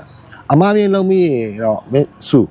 အဲ့လိုတောင်းမဲ့မယ်ဟုတ်ပါတချို့ကတမင်ကလာလောက်တာလည်းရှိတယ်အဲ့လိုကြတော့အခုရောက်တဲ့ဆိုင်မဟုတ်ဘူးဟုတ်ပါဒီဆိုင်ကကျွန်တော်တို့ကနည်းနည်းဘယ်လိုပြောကျွန်တော်တို့ကနည်းနည်းအောက်တက်ကြတဲ့ဆိုင်မို့လို့ဗျာအခုတခြားဆိုင်သွားပါဟုတ်ပါအဲ့ဒါကြတော့ကိုတို့ဖေရနည်းနည်းရစ်ရတော့ကြားရင်ကြားလိုက်မယ်ဒါပေမဲ့ဟုတ်ပါအဲ့ရစ်တာသူတို့ဖေရစတာသူလူချင်းဟိုကမင်းတို့ကြောသားသားကောင်းရဆိုတဲ့စကားမျိုးတွေမပြောရဘူးမပြောရဘူးဒီခက်ပြက်ကြီးထဲမှာဒီကလေးတွေလည်းသူတို့ရေးဆိုင်နေတဲ့အတိုင်းတာနေရေးဆိုင်နေကြတယ်ဟုတ်တယ်အဲ့တော့လောကလည်းမခက်အောင်မနိုင်နဲ့မကြိုက်ဘူးဒါငါတို့တွေကကွာစားပစ်တစ်ခုငါတို့ရောင်းချနေတာအစားသားတစ်ခုရောင်းချနေတာငါတို့ကြော်မဟုတ်ဘူးကြော်လို့လားမစစ်စက်နဲ့အဲ့ဒါတော့ customer first ဆိုပြီးမှငါအဲ့ဒီအခါလေးတော့စီးထူလေးတားထားတယ်နည်းနည်းမှပြီးမကြော်ကောင်းတယ်အဲ့တော့နောက်ဆုံးမေးခွန်းတစ်ခုပေါ့ကိုကျွန်တော်တို့ရဲ့ podcast ကိုကြည့်နေတဲ့လူငယ်တွေအတွက်ကိုဘာတွေပြောချင်တယ်သူတို့ဆက်ပြီးတော့လုပ်လို့ရအောင်ခွန်အားနဲ့ဘာတွေပေးချင်တယ်တစ်ချက်တော့စကား message လေးပေါ့ကိုတို့ပြောနေကြလို့ပြောရမယ်ဆိုယောက်ျားတွေပဲကွာသိမလားအဲ့လိုပြောရတဲ့ဒီဂျင်နာခွဲတာမဟုတ်ဘူးเนาะယောက်ျားရဲ့မိန်းမရဲ့မဟုတ်အဲ့ယောက်ျားတွေရဲ့သဘောတဘာဝရဟုတ်တယ်ကိုကရှေ့ကိုဆက်သွားမယ်ဆိုရင်အကောင်လုံးကနောက်မှထားခဲ့ရတယ်နောက်မှထားခဲ့ရတဲ့အတွက်ဆော့လို့ရတာတွေလည်းရှိသလိုရှေ့ကိုသွားမဲ့ဟာတွေအတွက်ဆော့သွားရတယ်ရှိတယ်ရွေးချယ်မှုကလူတိုင်းမှာရှိတယ်မင်းကိုယ်တိုင်ပဲရွေးချယ်ရတာမင်းကသူမှမရွေးခိုင်းဘူးမင်းကိုယ်တိုင်ပဲရွေးချယ်ရတာဒါပေမဲ့မင်းရွေးပြီးမင်းလို့ငါတို့ယောက်ျားလေးတွေမှာတခုရှိတယ်နော်ကိုညဖက်ကြရဲ့ကိုကအဲ့ရောက်အရင်နောက်ကြတယ်ကိုကညတိုင်းနှစ်နိုင်လောက်စိတ်ကူးရည်လေးရှိတယ်ဒီလိုပဲမျောနေတာခေါင်းထဲအတွေးတွေလိုက်ဖမ်းနေတာဒါပေမဲ့ကိုကစိတ်ကူးရည်တယ်မှမဟုတ်ဘူးအဲ့တစားချင်းစီကိုကောင်းတဲ့ဖော်နေတာတစားချင်းစီကိုတချို့ကောင်းတဲ့ဖော်လိုက်တဲ့ဟာလေးတွေကအောင်မြင်တယ်တချို့ကောင်းတဲ့ဖော်လိုက်တဲ့ဟာလေးတွေကမားသွားတတ်တယ်အဲ့ဆိုရင်အဲ့လိုလုံနေဖို့ပဲလိုတယ်မားသွားရင်ငါတို့ဒီနီးလန်းလေးနဲ့အဆင်မပြေငါတို့ပြောင်းမယ်မင်းအသေးကြီးဘယ်သူမှမလုပ်ခိုင်းဘူးသိတယ်မလားဟုတ်ကဲ့ဒီနေရာမှာမင်းဒီလိုပုံစံအသေးဖြစ်မှရမယ်ဆိုတာမျိုးမရှိဘူးအဲ့တော့ငါလေးဒါလေးအဆင်မပြေဘူးဆိုရင်ငါတို့ပြောင်းလဲရမယ်အဲ့တော့တခြားပြောင်းလဲတစ်ခုထပ်ကြိုးစားမယ်အဲ့တော့ရှေ့ကိုသွားမယ်ဆိုရင်နောက်ကိုမနှမျောနဲ့ဟုတ်မို့ရှေ့ကိုသွားမယ်လူကလည်းရေဆိုင်ရမယ့်ဟာကိုမကြောက်နဲ့စသွားပြီးရင်ခုနပြောသလိုပေါ့လှုပ်ပြီးသားလို့မားဝိုင်းလေအပြောင်းလဲလှုပ်ဖို့မကြောက်နဲ့ဒါပဲဘယ်လိုပဲဖြစ်ရက်နေတဲ့ကောင်တော့ကောင်းမှမရှိအခုစကားပြောနေနေမှာပဲအခြေတွေကရွေ့နေဟုတ်တယ်ဒီကိုရောက်လာရနေပြီးတော့ဒီတိုင်းတာလာမှာဘာတွေအကျိုးကျေးဇူးရှိမလဲကျွန်တော်လည်းအမြဲတမ်းပြောပြခဲ့တယ်လုပ်ငန်းပိုင်းဆိုင်ရာတွေဒီနိုင်ငံမှာရပ်တည်ရတဲ့လုပ်ငန်းပိုင်းဆိုင်ရာအခက်အခဲတွေအကြောင်းကျွန်တော် page မှာလည်းအများနဲ့ပြောလို့ရှိတယ်ဟုတ်ကဲ့အဲ့တော့ကျွန်တော်တို့ကဒီ level လောက်မှရပ်နေလိုက်ပြီဆိုရင်မဟုတ်ဘူးရပ်တာမရပ်တာမေးရွေးချယ်မှုသိလားမင်းမညက်လို့ရတယ်ဆက်သွားလို့ရတယ်ဘာဖြစ်လို့တိုက်ပတ်နေတဲ့ level လောက်မှရပ်နေရင်မင်းတိုက်ပတ်နေမှာပဲအမောမားနေတယ်ဆိုရင်ငါတို့ရှေ့ဆက်သွားမှာပဲအမောဘာလို့ဒီမှာစီမရေးအခြေချဖို့မယူရခဲ့ပဲနဲ့အခုဆိုဒီလိုမျိုးဖြစ်လာတယ်အမဟုတ်ဘူးမားနေလဲရှေ့ဆက်သွားရမှာပဲသွားတော့ဆွမဲ့ချက်ရက်လို့မှမရတော့တာမရတော့ဟုတ်တယ်ကိုအဲ့ဒါတော့ရမှန်ကျွန်တော်တို့ကရွေးပြီးဝိုင်းဆိုရင်ကျွန်တော်လုပ်လို့မရကျွန်တော်အဲ့ဒီကိုပြောရင်းနဲ့မှာကျွန်တော်ဟိုတလောကျွန်တော်ဗီဒီယိုလောက်ထားရတင်လိုက်တယ်နဲ့ဟိုတလောကမှာကျွန်တော်68ရာခိုင်နှုန်းတွားလုပ်လို့မရအောင်ဘယ်အောင်ဆို68ရာခိုင်နှုန်းလုံးတဲ့ရမဖြစ်ဘူး100ရာခိုင်နှုန်းဘယ်လိုဘရင်အောင်ဖောင်ပြပဲကိုကြီးဆိုရင်ဘရင်အောင်ဖောင်ပြပဲတရားဟိုမှာအကုန်လုံးဖြတ်ချလို့ဒီဝုန်းဝင်နေဆိုကြကိုကြီးပြန်ကြည့်လိုက်မယ်ဆိုရင်နောက်ပြန်လဲလို့ရတဲ့အခြေအနေမဟုတ်ကဘာပေါ်မှာအဲ့ဒီစစ်တန်းလိုက်ခောက်ကြည့်စစ်တန်းလိုက်ကောက်ကြည့်ကြတယ်ပေါ့ကျွန်တော်အဲ့ podcast မှာနောက်တော့ကြည့်တာကျွန်တော်ဖြစ်ချင်တဲ့လူနဲ့ငါဖြစ်ချင်လိုက်တာကွာဆိုတဲ့လူနဲ့ငါဖြစ်ကိုဖြစ်ရမယ်ဆိုတဲ့လူတွေကိုမေးခွန်းတစ်ခုမေးတယ်ပေါ့မင်းတို့ မင်းတို့ဖြစ်ချင်တဲ့ဟာကိုဖြစ်ဖို့အတွက်ဘယ်လိုပြောရလဲလုံးဝနောက်ကိုပြန်မလှဲ့တဲ့အခြေအနေမျိုးမင်းတို့ကြုံခဲ့ဘူးလားပြန်လှဲ့လို့မရတော့လုံးဝရွေးချယ်လိုက်တာအဲ့ဒီ အဲ့ဖြစ်ချင်တာတဲ့ဖြစ်ချင်ုံနဲ့မရဘူး ဟုတ်တယ် အဲ့ကိုပြောတယ်တနိုင်နယ်တော့စိတ်ကူးရတယ်ဆိုတာဖြစ်ချင်တာလေ ဟုတ်တယ် တကယ်လို့ရတာ တကယ်လို့ဟုတ်တယ်အဲ့တော့ဘယ်လိုပဲဖြစ်ချင်တဲ့လူတွေအားမှာကျွန်တော်တို့မှာဘင်းဖြစ်ချင်တဲ့လူတွေအဲ့ဒီစစ်တမ်းမှာဆိုဖြစ်ချင်တဲ့လူတွေတိုင်းမှာအဲ့ဒီဘယ်လိုပဲဘင်းအောင်ဖောင်ဖြတ် view ဟာတွေပါတယ်မရှိဘူးသူတို့မှာဖြစ်ချင်တာပဲသူတို့ကအာမဖြစ်နိုင်ဘူးပြန်ဆုပ်သွားဒါပေမဲ့ဖြစ်ကိုဖြစ်ရမယ့်လူတွေတိုင်းမှာတော့ကျွန်တော်နောက်ပြန်လဲလို့မရတဲ့အခြေအနေအားလုံးကြုံခဲ့ရဘူးလေဖြစ်ကိုဖြစ်ရမှာ သူအပြင်လူတွေတော့ပြောလို့မရှိဘူးပေါ့နော်ကိုအတက်နဲ့နဲ့ကြည့်လေကြည့်မယ်ဒီမှာရှိနေတဲ့ညီကိုတွေကြတော့ကိုပြောလို့ရှိတယ်ဆုံးမတယ်ရလို့မဟုတ်ပါဘူးအချမ်းပြတာပါလောကကြီးတော့ယောက်ျားတစ်ယောက်အနေနဲ့ရောက်လာပြီကွာဒီအတိုင်းကြီးတော့ အဲ့ပေါ့ မကျင့်တတ်ဘူး ဟုတ်တယ် ငါတို့ကဒီအတိုင်းသက်မှန်အနေနဲ့တော့မကျင့်တတ်နိုင်ဘူးငါတို့ဘလို့တခုခုဖြစ်ရတော့လုံးပါပဲ အဲ့ပေါ့ ဘာဖြစ်ဖြစ်ငါတို့တခုခုဖြစ်ရလုံးပါပဲ လောက်မှာမယ် ဒါအဲ့ဒီတခုခုဖြစ်ဖို့အတွက်ငါတို့မန်ကန်နဲ့လမ်းစဉ်လိုတယ်ငါတို့ဆွဲမြတ်ဖို့လိုတယ်ငွေတစ်ခါလေခုတဲ့လူကမင်းဘယ်တော့မှဆက်ရက်တူလို့မရဘူးတခါအမားလောက်ဖို့တဲ့လူကအဲ့တော့အားတို့တွေကတစ်ခါကျရင်ကိုမားခဲ့လာဆိုတာသိချင်မှလားသိတာ အဲ့ပေါ့ ဒါပေမဲ့သိလာတဲ့အချိန်မှာအမြဲတမ်းဝယူရတယ် အဲ့ပေါ့ အဲ့လိုဖြစ်ဖို့အတွက်ခံမြဲမှုတွေကနေစတင်ရတယ်ကွာခံမြဲမှုစတင်ဖို့ဆိုတာမင်းတမသမတ်ရှိဖို့အဓိကပဲမင်းကစောက်တူလေးဆိုမှတော့မင်းရဲ့ခိုင်မာမှုကပြိုးနေမှာ